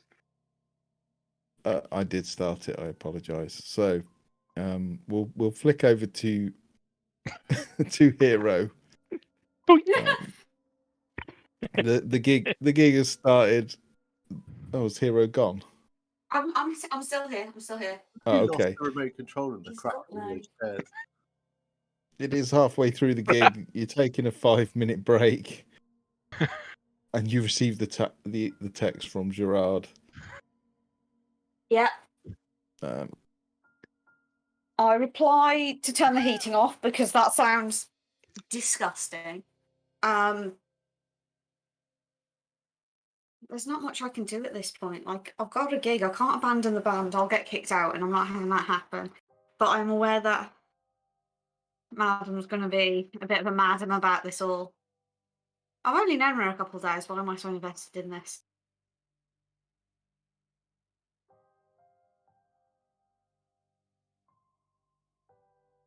so, I'm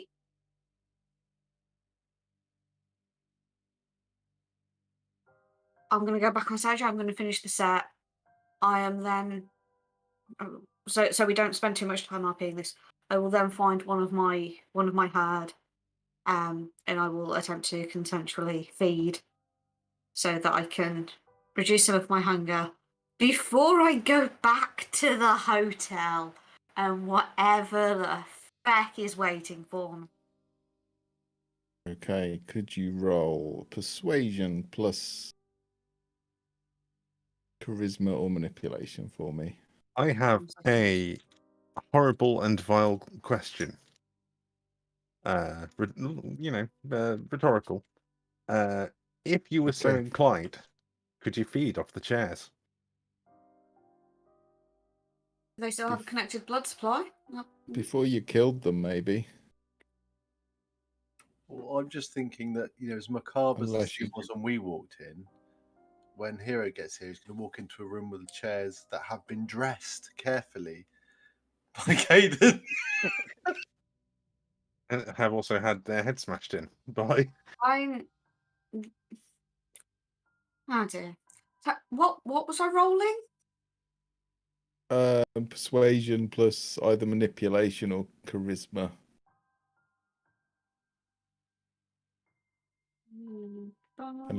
Unless you want to use something else, but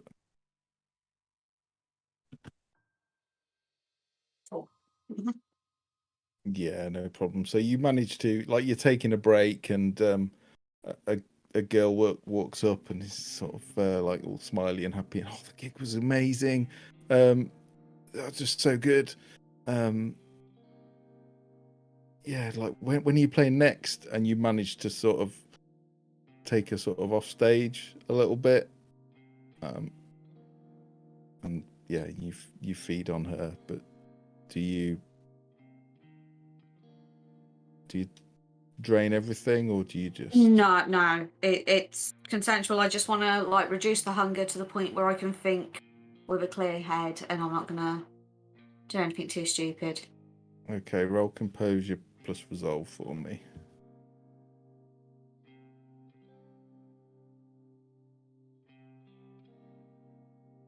Because you are quite hungry, and although you're kind of trying to hold it together and be cautious, the beast is in the back of your mind saying, "No, drainer."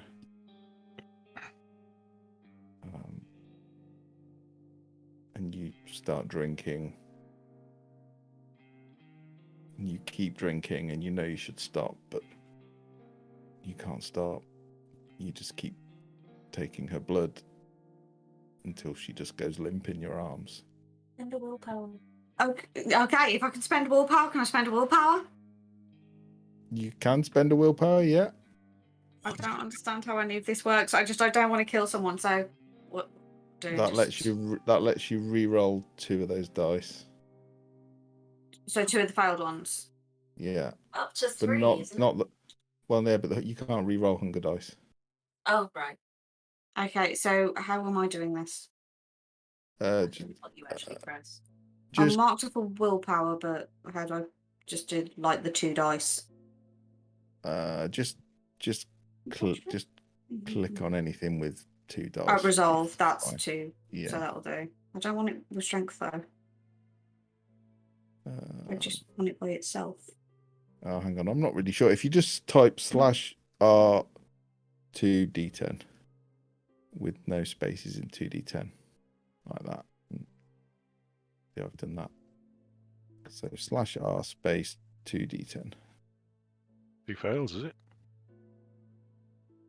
7 and 9? That was me that rolled that. Oh. All right, I I'm need to doing this get- on an iPad, so it's a bit Yeah. finicky.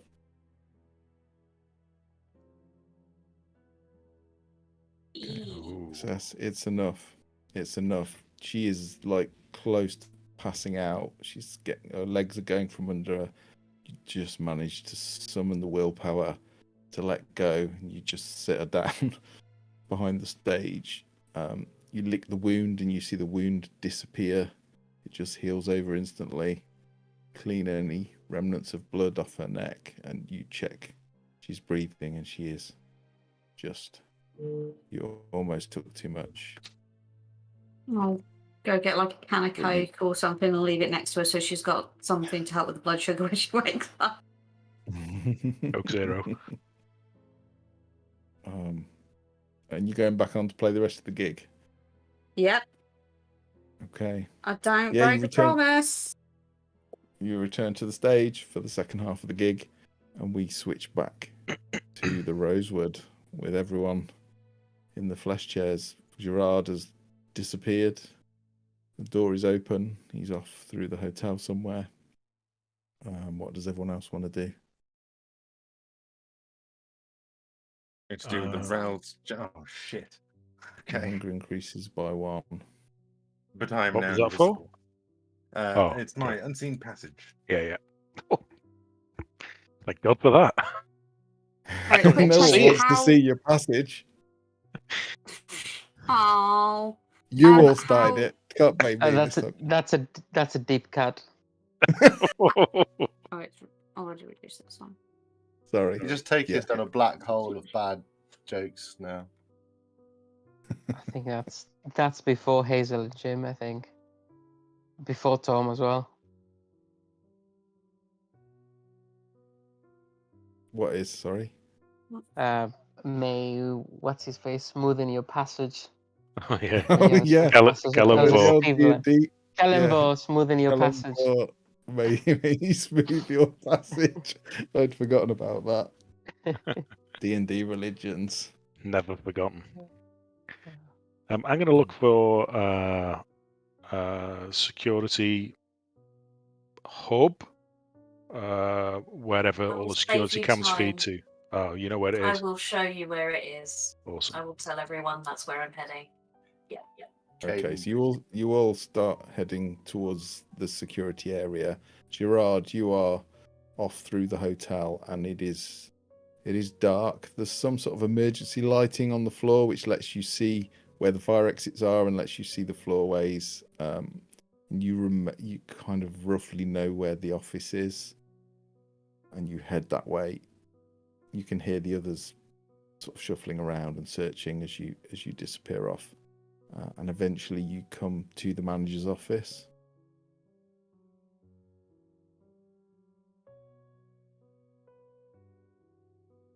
The long silence is slightly unsettling.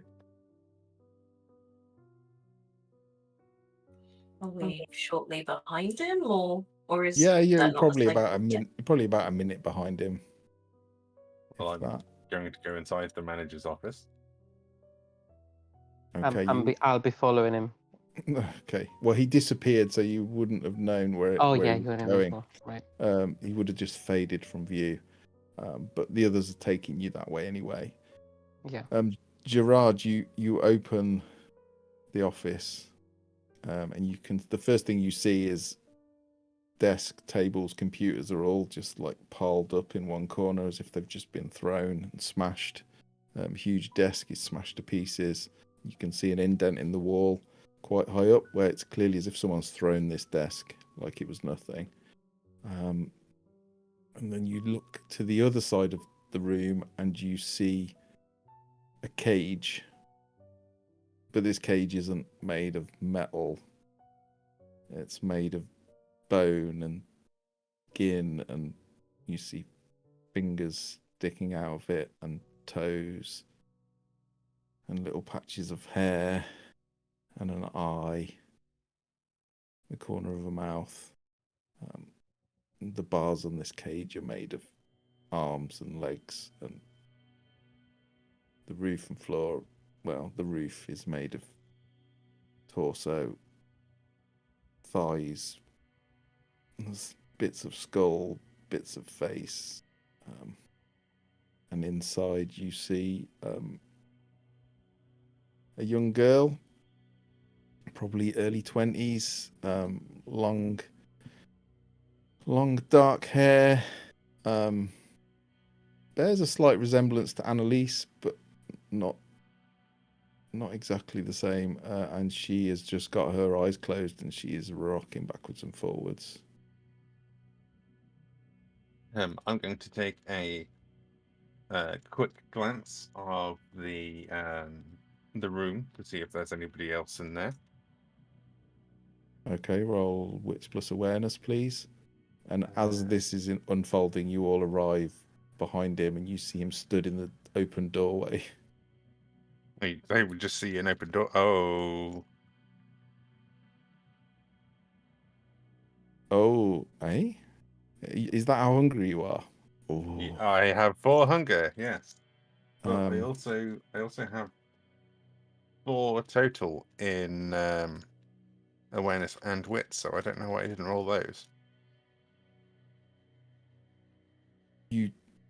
you see, you look around and you're pretty sure there's no one here, but the beast is convinced there is someone here. You start to become paranoid. You start to think there's obfuscated vampires in this room. So yeah, you become paranoid from now on for the rest of the scene. Right. You said that we've arrived? You've arrived. You arrived shortly behind him. He's looking around the room frantically. And anyone that peeps in, you would see the same weird cage made of flesh and bone with this young girl inside. Loretta, it's Madame. Shut your eyes. We're getting you out. Someone get her out. She does not reply. Who is it? Who? I know her. Well, Not one of us. Kind. dear Lord, how do you even open this thing? Wait. How do you know her? Her sister used to work for me. No, I understand that, but how do you know this is who you think it is? We've seen things done to bodies here that... Can you confirm that it's who you think it is?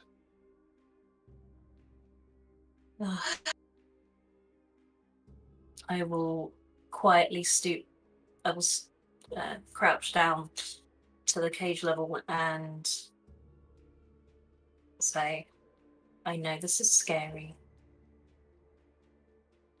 I'm sorry. I need to confirm that you are you.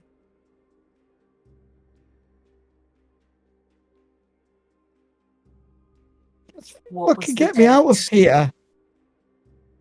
I need you to tell me this or they won't believe you. What date did the incident happen? What incident? At my club. What club? Look, just get me the fuck out of here. Have you seen this shit? Ryan puts his hand on his pistol. You need to say it. I really thought if I hadn't seen them make it, I would have thought that it was like fake, but it's not fake. Loretta, get yourself together and answer my question, or my friends will not trust that you are you. I know it's a lot to explain and understand, but your safety is important to me. And we want to get you out of here, so you need to prove that you're you. What date did it happen? I'm trying. I am trying to remember. Snake pit, right? Snake pit. Yeah. I don't even know what incident it was. It's literally like a cage made of people. It's people. Forget that. Date. Insight check? Or the equivalent? I've got The insight. equivalent of insight check, yeah. It would That's probably cool. be I'm well, there is insight. Insight's there. Plus wits or intelligence, I would say. Would I be alright to roll Yeah, that that's as a well, good Matt? point. No, Yeah, go on, please let's- do. No, they won't. Yeah, Veronica, you might need to What's- remind me of the date Yeah, because I the can't use remember. You can make victim forget the current moment. That's true. I was going to. She might help us. Hayden, That's true. Hayden and Colin. Yeah, you're both pretty convinced that she is just so terrified that she's struggling to. She probably wouldn't remember her own name right now. So Matt, while this is all going on, I'm looking to try and figure out how to open this cage, if there's a way to open it. So I'll just be investigating around the cage. okay, roll. Well, give me a suggestion about what you would like to roll. How you're going about looking for an opening. Are you fingering it? I'm looking at it. I don't want to touch the bloody thing. So investigation, just an investigation roll. I bet, yeah. Literally just looking around it. So just investigation roll. Would that be all right? Yes. Yeah, so it'd be investigation plus wits, I would say. Meanwhile, if Gerard has ended up rather paranoid from his inability to find someone, he's just going to slowly kind of like back out of the room whilst keeping an eye on everywhere. And then he's just going to take off down one of the corridors. When he Just run backs out, deep. does he do this? Maybe he's just like... And then he just takes off running down one of the random corridors and just disappears deeper into the rosewood. Can I use ore to make Loretta focus on me? Just say, eyes on me, I'm your friend. Just look at me. Clear your head of everything else. Sure, she like lifts her head and makes eye contact. With the insight check, I'll relax and take my hand off the gun. Okay. You see Colin ease off on the gun.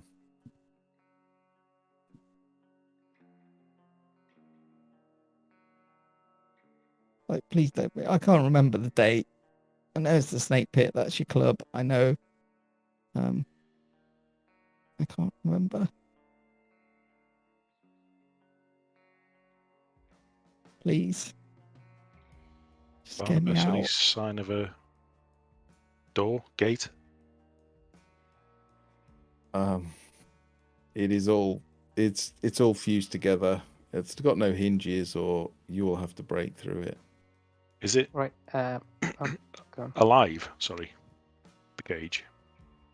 Doesn't seem to be alive, no. With my specialty in biology, can I try to at least find the weakest spot to try and break through? Yeah, go for it. Roll. That's a good call. Give me a roll of medicine plus intelligence. Okay. Can I use my biology specialty skill thing? Because I'm not sure how. Yes, yeah, that adds an extra don't think dice. So put 1 in modifier. So Put one modifier. I see. yeah, medicine plus resolve. Medicine plus intelligence, and then one in the modifier. It should roll an extra dice. Good call. Good call. Nice. Yeah. Okay. Yeah, you watch as Caden starts to look at it with a biological mind, and you can see where knees and elbows and things could have been, and shoulder joints. And you actually surmise that if you pop out the shoulder joints, you sort of touch it and try to feel it and think, oh, could I pull this? Then you just feel the beast inside you get excited. You feel the blood surge up, and you just suddenly you'll see Cadent just rip at one of these posts. It catches you by surprise because it wasn't what you intended, but yeah, and you sort of rip one of the bars, and it flops down. Cool. That'll do it. Like that headphone. Sorry, I missed that. I dropped my headphone. What did you say, Nick? Sorry. Yeah, you can. Yeah. Yeah, that should do it. That's what he says. You can do the same with the other bars if you want to open it further. She can't currently get out. She sees the bar pulled down and stands, but realizes it's not wide enough yet for us to get through. Don't look at any of the other faces in this room. Just look at me. You can't see who they are. I'll point the other weak points to the others so they can help. Help out. Okay. It's disgusting, and there's that sound of popping joints and breaking bones, and you pull down enough of them to let her out. But she's got her eyes closed and she's just stood there. You can see her physically. Voice changer. You can see her physically shaking. She is trembling like big time. She is terrified. I will take her in my arms and help her out. Keep your eyes closed. Is there a key card around anywhere? You can search through the rubble, and yeah, indeed, you can find a key card. I just want to find a room without any that just looks like a room, and let her just press her head into my shoulder this whole time, guiding her so she doesn't have to look at any of the flesh chairs. This bed feels leathery. No. Oh, what the bed? Yeah, you just hear it going, fuck, what the fuck is going on? The whole time, you walk into a room and sort of let her in. There's no flesh furniture in this room, it's just a room. Heard of the Ice Hotel? Ice Hotel. Is it just me or is anyone following me? I was going to try and take a look at whatever security equipment's there. I'd be very surprised if they haven't scrubbed everything, but I just want to check it to be sure. Gerard's lost in the maze of the rosewood. I'm getting out of the room. I'll probably follow Madam because I don't want to be in that room with that horrible cage anymore. Fair enough. So what? Gerard is just off, running away. Yeah, he just ran in a random direction deeper into the rosewood. Wow. Like an anime character, right? No, he didn't Naruto run down the random corridor. It would reduce the horror slightly. Or like a Scooby-Doo run with the same painting going past every couple of 100 meters. Do you want to ask Steve what he's doing with the security? Because I need a wee. Go. Okay. Yeah, so everyone else who doesn't need a wee, what? Well, I'll go with Madam then, because I need a wee. I also need to go, but I felt with Art imitating life, imitating art. We've still got Steve and Nick and Gerard. So Nick, Steve, what would you two like to do? Yeah, just checking security devices if there's any recordings left. I don't think there will be, but I just want to cross it off to make sure that we have missed an obvious clue. You go into the security office and you can see computers smashed and destroyed and servers spread all over the place. I mean, if you want to check whether there's any data still recoverable, then you can roll technology or investigation. Well, I'm better in investigation, but technology probably feels more appropriate. And what else? Intelligence. Intelligence, yeah. Assuming that you're taking the time. Likewise, Caden, if you want to have a look around as well, feel free to. I'm going from a forensic perspective, mostly just trying to see if there's any evidence of that could lead into the person that's done all this. Sure. Any piece of clothing, any hair, anything identifiable that I can use, possibly track them down. Okay.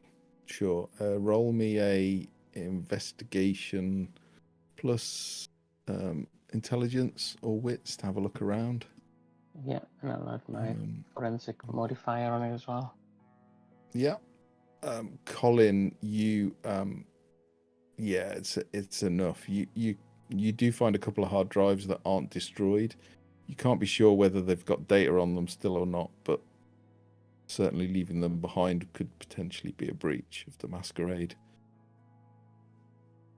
Most of them are destroyed and damaged and probably not recoverable, but a couple are.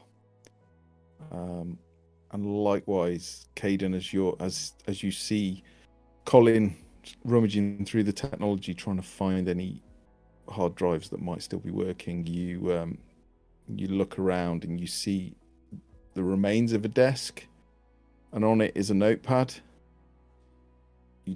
And there's nothing on that notepad, but then it occurs to you that perhaps something was written on the page above, and you just turn it slightly in the light, and it just has the address of the warehouse that you all came from not so long ago. Right, okay. Is Hero with us now? No, it's going to take them a while to get back. So, depending on how long this is taking, which I'm saying is probably maybe about an hour and a half, 2 hours. Done some investigation in that. I'll probably be back in the next half an hour. It's only a short set, so. Okay. Intimate audience. You're moving through this hotel paranoid that whoever made those chairs is here somewhere looking for you. You've abandoned the others. You're alone. What do you do? Gerard is just going to be running around looking for a place where he can hide and back himself into a corner. Probably either disappear Find a through massive pot plant in the restaurant. It's really big. Get yourself behind it and hide really well. It's probably like backed up into the corner like that, staring out at everything. Ripping his balls off. Trying to ignore the fact that he is getting very hungry. Yeah. As well as being horribly paranoid. Sure. Okay, Gerard is missing. The others are all together.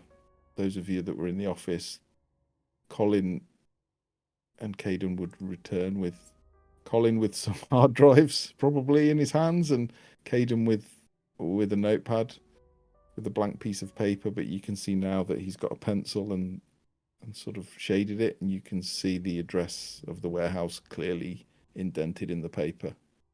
The Elysium warehouse. Mm-hmm.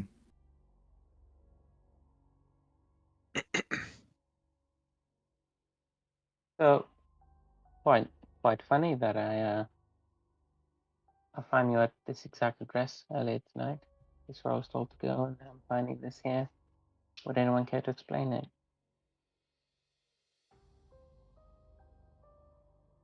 Well, I think it's already been explained. That's why I'm here. Security's dog shit.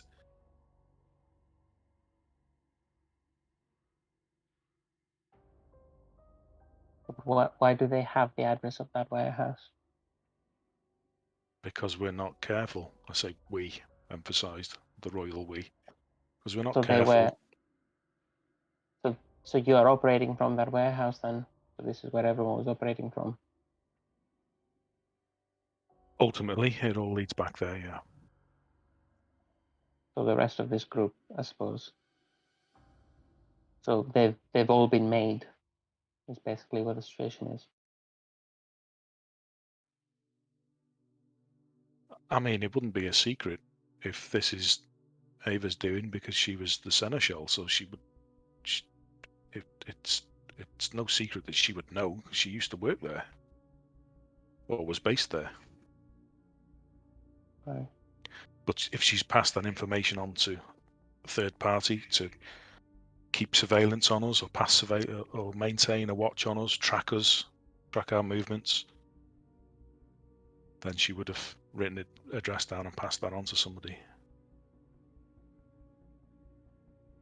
So would they possibly know we're here now? Could they have been watching us? If they've been following us, maybe.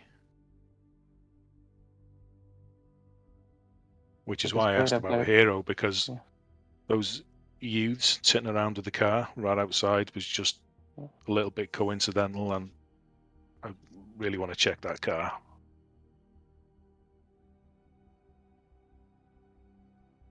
In case I'm she's got just a wondering if bug or a tracker planted on it.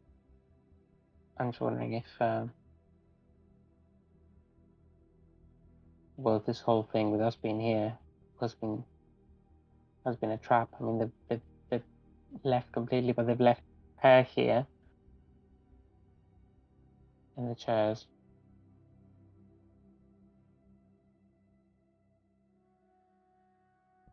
They must have known we would come here.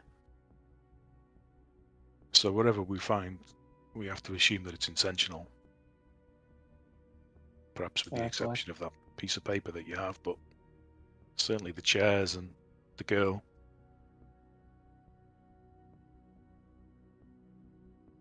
Yeah, I've been given very little information, I'm afraid, before getting on this case.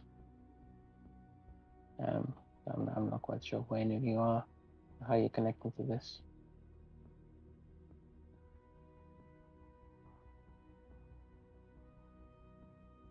But now I guess I am, because my face has been seen coming here, and we just walked into something they prepared for us. I guess the question is, where would they expect us to go after this? What I'm more concerned about is, will they let us leave this place? We need to be very careful when we leave, in case there's any kind of trap or ambush. How public is this? Well, how crowded is this area, Matt, that we're in? Because it's a fancy hotel, so I'm assuming it's in a fancy part of town. It is in a fancy part of town. The hotel itself has got private grounds. Okay. And it is all in darkness. So there's the odd like taxi pulling up and then finding it's in complete darkness and disappearing. Once you go a few hundred yards out onto the main roads, there is quite a lot of traffic. But the hotel itself is. Yeah, they could very well attack us here without breaking Masquerade rules. Inside, most definitely. Outside, a bit more difficult. And ultimately, if they are not Camarilla, they may not care about the Masquerade. And have I, in being here, either have had any random premonitions, or with kind of my heightened senses, how I Funny you say that. Working in. Yeah. As you're having this discussion and you're all talking about being ambushed, and being attacked here, and we could get ambushed. Literally, as Colin says ambush, you just get a flash of the metal shutter doors in the warehouse being ripped open by these huge clawed hands, and you see a face you have not seen before. You see it appear. This face appear through this ripped metal shutter. It is, it's a she. She has ripped it like it's made of paper. And that is the face that you see. Fuck. Yeah. Face is sort of twisted and sculpted, and you can see bits of the flesh are almost peeled back and molded. She's got lots and lots of teeth, far too many teeth. And even the skull on her head seems to have changed shape and almost like she's sculpted it. And you just see her rip open the door. It's definitely the warehouse door, because I've not been inside the warehouse, but it looks like a shutter door anyway. Yeah. Yeah.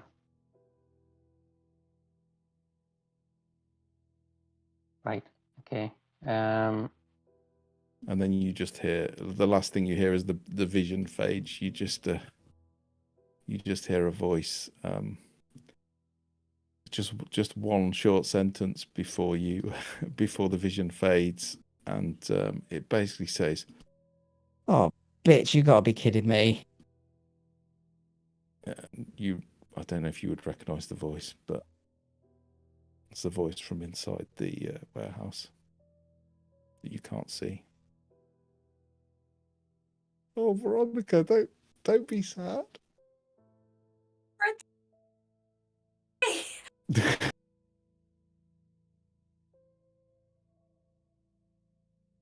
I've got theories, but I don't know yet because Caden hasn't shared anything. No, I've just Karen will take a minute to consider the situation, and then probably will speak just to Colin about it and nobody else, because Colin's an outsider, or he seems to him like an outsider still. Yeah. And the other four could be in on it, or could be in all kinds of weird shit together. Okay. I mean, that's also true. They're not mutually exclusive. No, they're not. Whereas Colin's come there just as for the same purpose he's there. Yeah.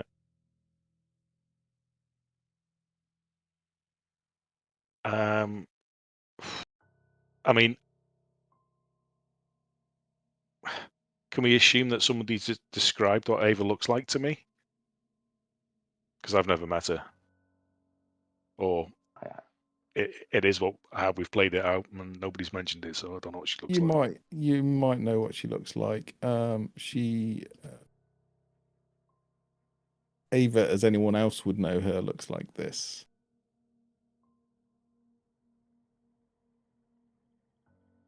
Long, perfect blonde hair, usually wearing a business suit, piercing blue eyes, and kind of beautiful, but almost too beautiful, like a little bit too perfect.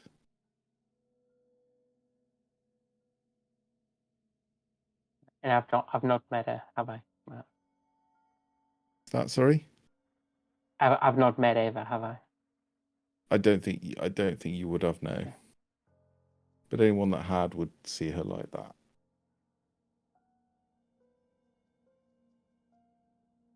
I mean, do we want to try and intervene? Because if we do time's of the essence, we need to get over there now. But Just don't go over there at all, and then possibly avoid the whole thing, or go there and observe from a distance. I guess the question is, for this to happen, someone will have to be inside the warehouse. So do we let the rest of them go inside the warehouse while we stay outside, intervene after she's there? yeah, We don't want to raise too much suspicion. If we intervene after the prince is dead, Well, maybe not intervene after, but intervene closer to, rather than do anything that would prevent that from happening. As in, if she comes there and she knows we're expecting her, she might not go in, or have a chance to capture her. Cross that bridge when we get to it. So at least get there at a distance and then make another assessment. Tell the others. Yes, but I just wouldn't tell the others until we're there and make that assessment. Why? Because they might not go there. And we need them to just proceed with the night as it were. It's a premonition, so for it to work, we'd have to continue as if I've never seen this.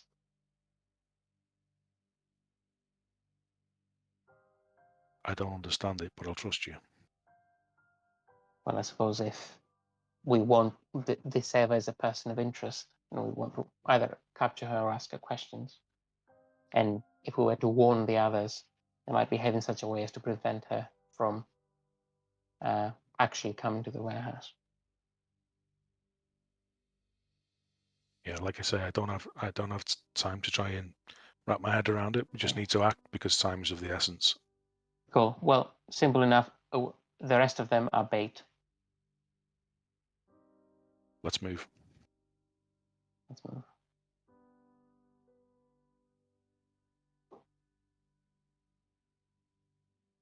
Okay. What are you telling the others? I will just I won't tell them what I saw in the premonition. I'll just tell them that maybe we should get back to the warehouse and consider what our next move is. Okay. Only 2 can go anyway, because there's only the bike here. Hero isn't back yet. All Can't right. go anywhere without Hero.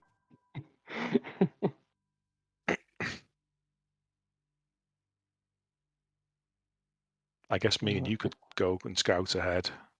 But Gerard we got is any... also Yeah, and also Gerard is still Yeah, on do we at have large. Do we have a phone number for them to basically tell them to go there? No. My plan's not going to work then, is it? Yeah, let's head back.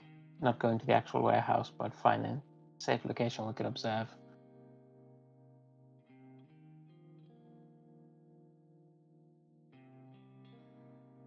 And hopefully the Okay. others would just come there. Right. We'll just switch back to is it Barnabas and Madame? So whilst that was going on.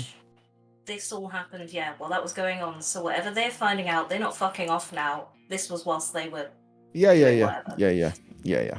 They were off separately. You were. Find a room, get Annalise on the phone.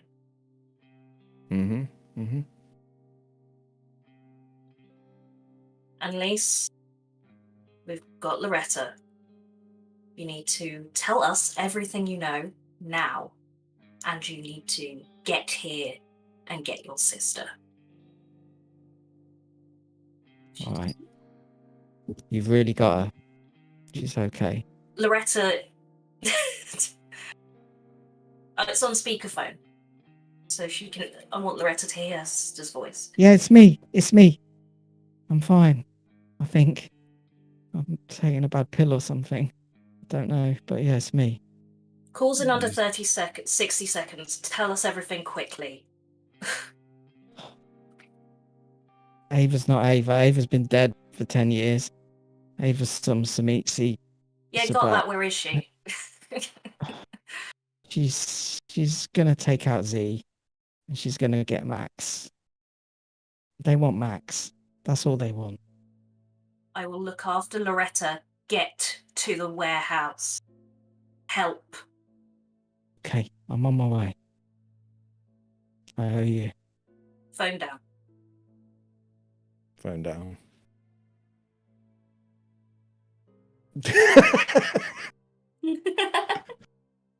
Tom, is there anything you want to do? I'm just I'm listening, I'm watching, and we're getting to the warehouse. And Gerard is missing. I will. Well, if I notice Gerard's missing, I'll send Brannon off to try and find him. Okay. Yeah, it takes a couple of minutes, but eventually you catch sight of him huddled in a corner, looking freaked out, hiding behind a pot plant. I'll go find him and bring him back to Madam, having a phone conversation. Okay. Very quickly, sorry. I want to look at Annalise and say, do you want to forget everything that happened? Not Annalise, Loretta. She will just look at you with a really confused face. This and was she'll all just really say, horrible. I am never gonna forget that. As long as But I do live, you I wish wish I you could. forget that? Oh hell yes, I wish I could, but I'm not gonna sleep Forget. for years. Cloud memory. Okay. Yeah, her face just kind of goes a little bit blank for a second. Oh. Can I willpower that? Yeah. Willpower discipline rolls? Yeah. Yeah, just re-roll it. Just re-roll it again, and I'll only take the white ones.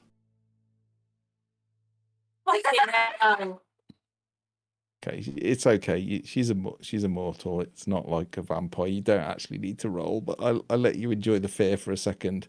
Her face just goes blank for a moment, and that was a bit mean. Sorry.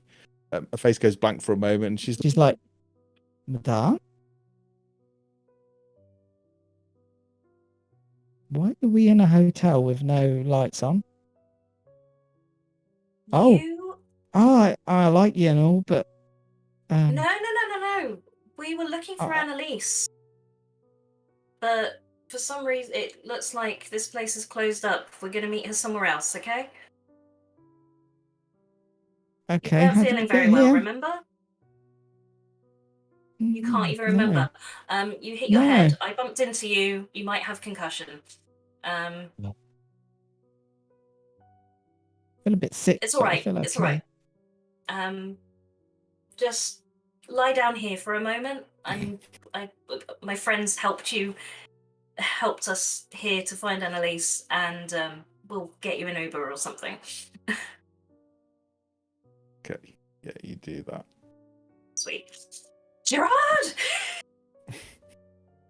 And then Hero. And Gerard, you're back with the others. Yeah. I take it by this point, because like I said, it was just a short cake. There's a whole series of bands on tonight, so I take it that is finished. I've fed. I'm feeling okay. I've done any extra things that I need to have done. I'm trying to do this without thinking about everything I've heard, but don't actually know. So I'm going to stick with what I had planned to do. On the way back, can I drive past the snake pit?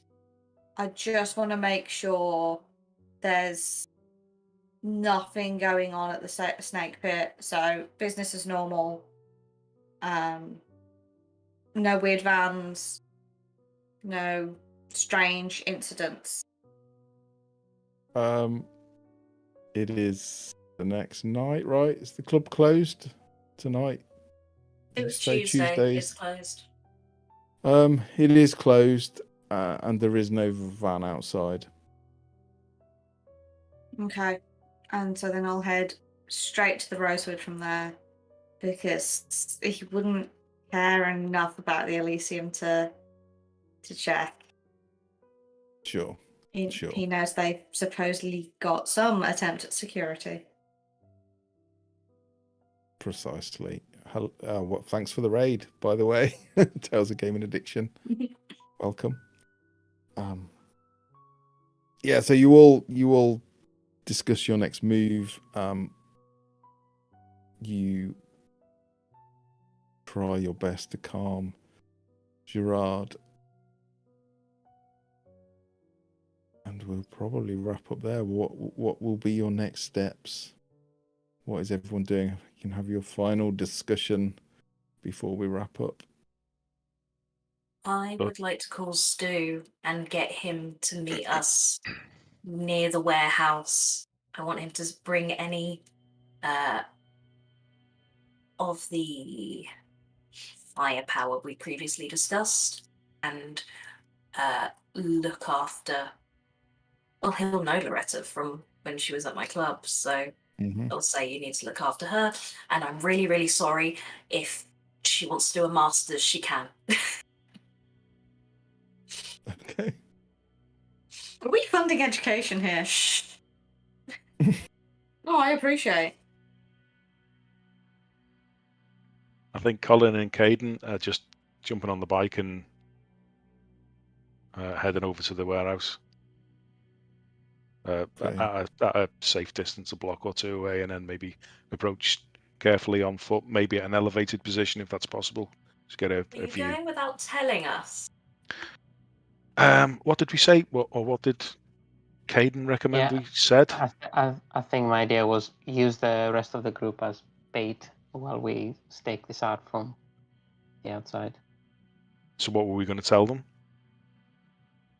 Nothing for the time being. We're just going to wait for... So they wouldn't have even gone there? No, oh, right. No, we said we'd tell them to go there, to meet back at the warehouse, but yeah, we wouldn't go there straight away. I'm guessing this happens concurrently, so you're like, we're off, and we're like, well, so are we. we know from Annalise that there's something happening going down. So cool. Would you have told me and Gerard that? Yeah, it was on speakerphone the whole time. Annalise was on speakerphone, so you'll have heard it. And you can pass it on to We're Gerard. probably all heading to get there at the same time then. I'll be calming Yeah. down. Yeah. The only difference is, I guess, we're ordering a fucking Uber. No, I'm on my way to the Rosewood, so I imagine I probably show up as you are coming out, and it's a squeeze, but I can fit one more person in the car. I'll hide in the boot. Or he'll hide in the boot. Thank you, Gerard. I'm very paranoid at the moment. I think, Yeah. Hero would... Was her name Loretta? Yeah. I think Hero would take to Loretta straight away, like he'd know that she needed someone. He's not been in the hotel. She won't... I know she won't remember what happened, but he won't jog any memories or any issues, so he'll drive and he'll hold her hand. You'll see she's mortal, and I'll be like, she's got a concussion. One of those human concussions. He'll play along. He won't flirt with her because he'll know that that is not the appropriate thing to do in this instance, but he will distract her. So he'll be nice, he'll be friendly. He might, like, touch her arm, that kind of physical comfort, but she knows about, like, he would be able to guess from the circumstances she knows what we are, right? Maybe not, because I might then not touch her too much because I don't want her to feel how cold he is. You also Will be might not want to very hug her to cold. you. It's okay, she's concussed. I would be careful about that. So it would just be hand on shoulder, always over clothing, never bare skin. I would just kind of. Madame can just It's keep smart. men in black in her through the evening. Oh. Oh, but at his heart, Hero's a good boy, so he'll smile, he'll keep her distracted, and then you three can be really exchanging glances in the car. Where am I dropping her off, by the way? We're all going to the warehouse. Stu's Even gonna meet her? us there. And then Stu will take her. Okay. To A and E. Yeah, that Going makes to sense. A&E first. No. We're going to go to the warehouse, and then we are going to bundle her out of one car into another. The one that's got Okay. loads of guns in. Yeah, we Okay. might Just checking. bundle those out of one car into the other as well. And I will get my, like, fake gold-plated gun out of the safety box I've got attached to it. Yes. It's canon, Steve, it's canon. Love it. Would you like me to call my Proper. contact to also bring guns? You have bring all the contacts. Maybe don't say that word. Just If you can. Gerard, do you think that Sarah and Nathaniel might be able to? I mean, there's cameras pointing all around the streets. Would they be able to see what's going on at the Elysium? Maybe, but I don't have a boon to give them the work. I have.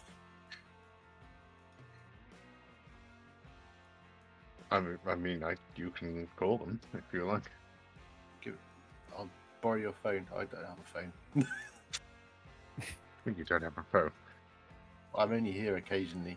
I can't carry it everywhere else. Yeah, Gerard will give Barnabas his phone. That's where we find out the number's blocked.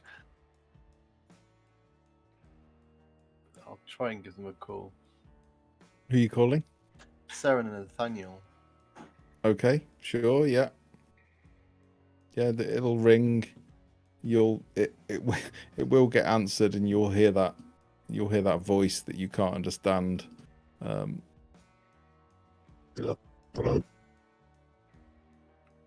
Hi, it's Barnabas.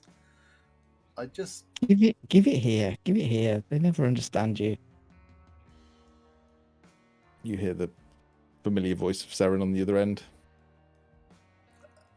Saren, hi. We're in a bit of a rush. I need a favor. Okay.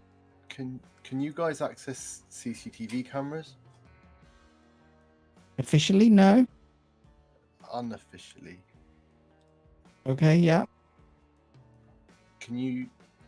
I'll give the address. Can you monitor this address? I want to see comings and goings over the next. Well, That is a big favour, but sure.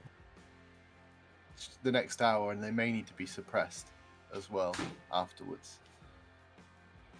Okay, sure. What will it cost? It's a big favour.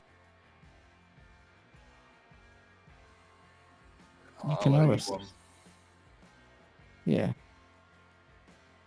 Let's call it a minor boon. You can owe me. Done. Keep an Is eye this out. your smartphone you're calling me on? It's Gerard's. Has anyone got a smartphone? Send me the number of a smartphone and I'll send you any pictures as they come up. I'll text it you on this number. And the line goes dead. So yeah, you make all your plans. You set things in motion. Hero arrives at the Rosewood and picks you up. Colin and Caden have already left on the motorcycle. And just as we wrap up, you would a short time later, you would receive a picture on the smartphone. It is a CCTV. It is a blurry, hard to make out, but it's good enough to see what you can see. You see 5 figures. At the head of them is this tall, overly tall, too tall woman. Anyone that's seen Ava, she looks reminiscent of Ava, but it's different. Her face is different. She looks more monstrous, stretched. Her hands are overly large. The fingers seems like the bones have been pulled through the flesh and extended into these horrible spikes. Either side of her is 2 equally odd-looking vampires, monstrous bones pulled through their heads, flesh sort of turned inside out in places, fangs extended, and they are exiting the back of a truck. What are you laughing at, you two? There is a third one. Besides the front figure, you can see 2 huge dogs, absolutely massive dogs, far too large. They should not be that big. And then finally behind them, lumbering up, is these odd, twisted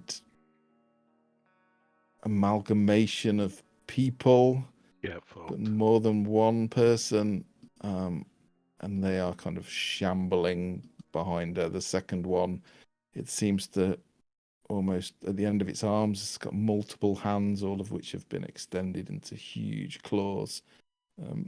Absolutely monstrous looking things, and the face has actually been stripped of most of the flesh, and you can just see the remnants of muscle and these glowing red eyes. And you can see them marching towards the door of the warehouse. Timestamp on this? How long ago was it? It is literally a minute ago. Sorry, was this us arriving or was this Colin and This Caden? was just a picture on a smartphone. This is okay. It's the picture on Nathaniel's Simon. sending us the CCTV footage that they're arriving in, so I'll relay to everyone in the car exactly what's waiting there for us. And how far away are we? And how far ahead were the other 2? You're probably only about 5 minutes away. The other 2 are probably 2 or 3 minutes out. Did one of the other vampires, were they wearing a suit that could have been tailored to look like what's his face? Louther. Z? Do I recognise Louther's suit? give me a roll of I don't know. It's very hard to tell because it's a CCTV picture, but give me don't know what would it be? Investigation plus wits or intelligence. And if you get good enough, I might give you a clue, but then we'll call it. I know it's a mean place to call it 3. The suit reminds you of the one that James wore. James that worked at the Rosewood. Not And he so was a ghoulish ghoul. then. So no, not Lowther. And we'll Oh. wrap it up there, if that's okay, because it's Maybe. 10:20. That was good fun. So hopefully, sorry, it was pretty messed up. I I enjoyed it greatly. I also loved it. It's like Oh, really? Clive Barker's nightmare. I'm a bit of a fan of Clive Barker. It probably shows, but Samisi is so twisted. They are horrible. I know They're awesome. nothing about vampire, like finding out that there's things. I'm like, why did I not pick this clan? And it sounds disgustingly amazing. Want to show into a Camarilla campaign. Yeah, that might be part of There it. are yeah, there are a few Camarilla Samisi, but just not very many, I don't think. Well, my these character doesn't know, ones. but because I watched your last episode today while I was driving to work, that make the serpents make sense. You let the serpents in. What these things? And I Christmas. had absolutely no idea what was happening because I've never watched any of the others. I've been in some of the others and I'm still not completely sure what's happening. So I think They've you're changed okay. their mind regularly on what they think's happening, so I think it's normal. So Eva's obviously Clan Simiski, which is the symbol of the serpent, and she's been in the organisation for 6 to 7 years. So. Yeah, For right. fuck's sake, it's the symbol of the serpent! Dave is in the chat as well going, oh my god, serpents! I was suddenly going Ministry of the Ministry, and Yeah, it's the Ouroboros, isn't it? Yeah. Matt, there's a couple of things I've messaged you as well. Okay. Just A because I didn't lot want of to you were interrupt the messaging me. roleplay. Yeah, we do No, it's all- apologise. It's all good. It's all good. Yeah, Davey, yeah. You're right. It does make sense for the Samisi to work in the hospitality industry. I got so obsessed with the serpents, I've even written in my notes, hero madam, do we trust her? Because of your snake tattoo. Yeah, Madame's got a snake tattoo. Snake which- tattoo! And she has the snake pit. It was so telegraphed. I thought it was. Don't go looking at my boy! To It's be all honest, her. if you watch the episode where Max talks about the serpents and the snakes, literally more than half of you look guilty when he says that. So I admit I instantly started Googling vampire clans and trying to understand. yeah, Davey's right. your tattoo and your snake. 5th edition is more agnostic. Any clan could be in any organisation. That is true. That is true. And there's lots of interesting developments in the 5th version as well, with Banu Hakim were not Camarilla, but they have joined. But there's rumours that they stopped. So the ministry were trying to join as well. And rumours are that Banu Hakim sabotaged the ministry's attempts to join the Camarilla. So, yeah, there's lots of interesting little things like that with the. And Like everyone's trying to get into the UN, isn't it? Yeah, exactly. It is. They kind of want allies, but they don't want too many, and they want to keep your enemies close. You Don't want to piss off the Americans. But Tremere and Banu Hakim have got history as well, because the Tremere, exactly. The Banu Hakim used to diabolarize, so drink the blood of other vampires long ago, and the Tremere were like, that's not on, so they blood cursed them. But in recent years, the blood curse has been broken. I think their elder has awakened and the blood curse has gone. So There's still a bane related to that. So I thought Caden was very brave getting on the back of your motorbike, or you were very brave letting him sit behind you. I don't know which. Okay. No, on the way back from Rosewood. Yeah. There you go. I'm kind of glad that I didn't have to figure out how Hero would deal with flesh chairs. Because I would want to make jokes about it, and he would want to make jokes about it, but I'm not sure he would be able to stand to see it. It was pretty gross. I actually didn't. It was amazing. I loved the description. I love that, yeah. Yeah, I didn't think you would go there.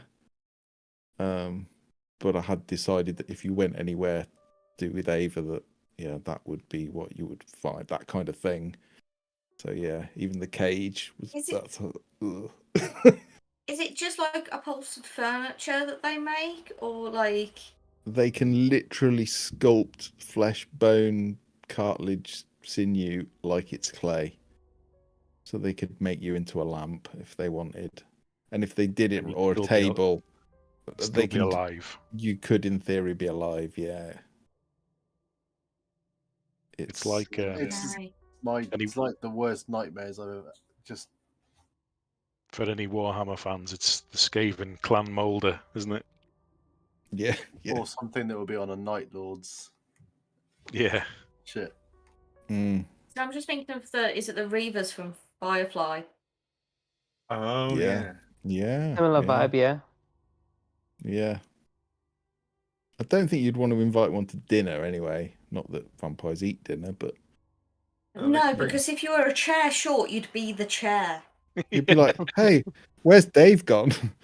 Go get the posh chairs out. No, never mind. I'm back here. They bring their own chair and their own cutlery. That's the beautiful thing about this game, though. It's just every clan has got its own vibe, and every clan has, you could literally enough from each other, aren't they? Exactly. I decided kind of the prince was this faction, and that was mainly because Veronica described Croydon to me if it was a person, and I made that the prince.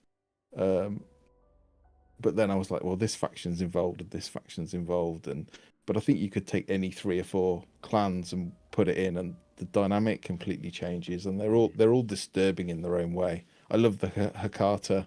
They're kind of mafia necromancers, basically. They're all great. I love Tremere. I love them all. They're all good. But yeah, I've been, with Annalise, I think you'll find in 5th edition, the more physical clans like the Bruharu are supposed to be kind of the rebels, and you look at older editions and they're in the Camarilla. It kind of didn't make sense. So in 5th, they're a little bit more like, well, why should I? On the fringe. You're part of the problem. I'm not. Yeah. But it was good. You looked for Loretta and found a way to get her on side, which was good because she's good. And don't worry too much about Mimi. I know, Veronica, you looked so gutted when I did that. Just did her sort of saying, kidding me. You love Mimi. She's a bad. Mimi She's can't die. I don't care if he dies. Mimi can't die. She's a Toreador, so she's probably pretty quick. I still can't work out why they would leave the girl alive, unguarded, untended, in that hotel. I'm not letting that drop. I didn't know how to react to that because I was, that was just... Explain if you asked. Huh? Well, yeah. Explain if you asked, but you. Yeah, I know. I was coerced. This is the other thing about Vampire. You do end up with, it's not player versus player in the direct sense, but every clan has got a different objective, and every player has as well. So you're trying to work together, but sometimes your goals don't quite align.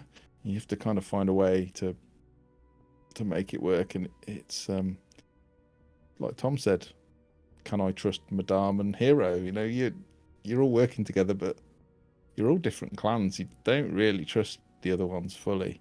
It's a nice system. It's very Machiavellian. That's the word I use a lot. It is that kind of paranoia and politics, and yeah, you kind of want to rise to power, but if you rise too high, then someone's going to knock you down, and it's if it ends with Colin and Madame in an escape shuttle with an infectious disease, I'm quitting forever. It's very doubtful. For those in the stream, we're talking about Alien. We played Alien, which is a fantastic role-playing game. It was brutal, and everyone died except for Veronica and Steve, who were kind of the corporate guy and the captain, weren't you? And you were both in the escape pod at the end together. Shit. You both hated each other, but you were both in there like scowling at each other at the end. So I'll try not to make it that ending, but it would also be quite funny if it was. Yeah, it would be.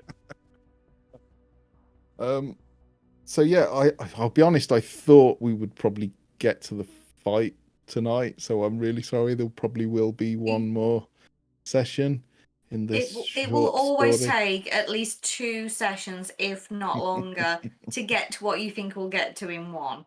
I know. We hardly rolled any dice tonight, but there were some good calls on, you know, premonition and using various skills. So yeah, well played all.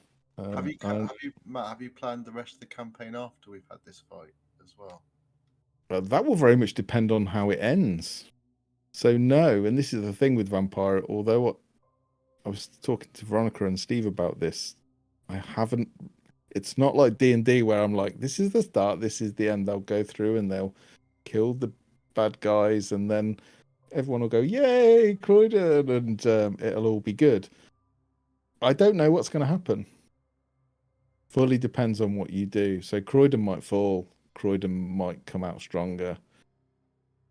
You might all run away to Barcelona. I don't know what's going to happen. So there is room for it to carry on because there's a lot of loose threads that are still there. It will never be over until you want it to be over, basically. We've got to go and deal with the wolves up in Coventry, surely. Yeah, there's a werewolf problem in Warwickshire. That's true. That's not our problem. Fuck Warwickshire. Might be in a couple of years. Sorry, Matt, but you're dealing with that on your own. See you, Davey. Take care of yourself. Well, yeah, that's fine. That's fine. You don't have to go anywhere. It's all of Britain. So we'll probably wrap up the stream then, if that's okay. Thank you for those of you that joined us. Thanks for the new follows. Sorry if I missed them. I'm juggling keeping lots of plates spinning. So I'll see if we can raid somewhere.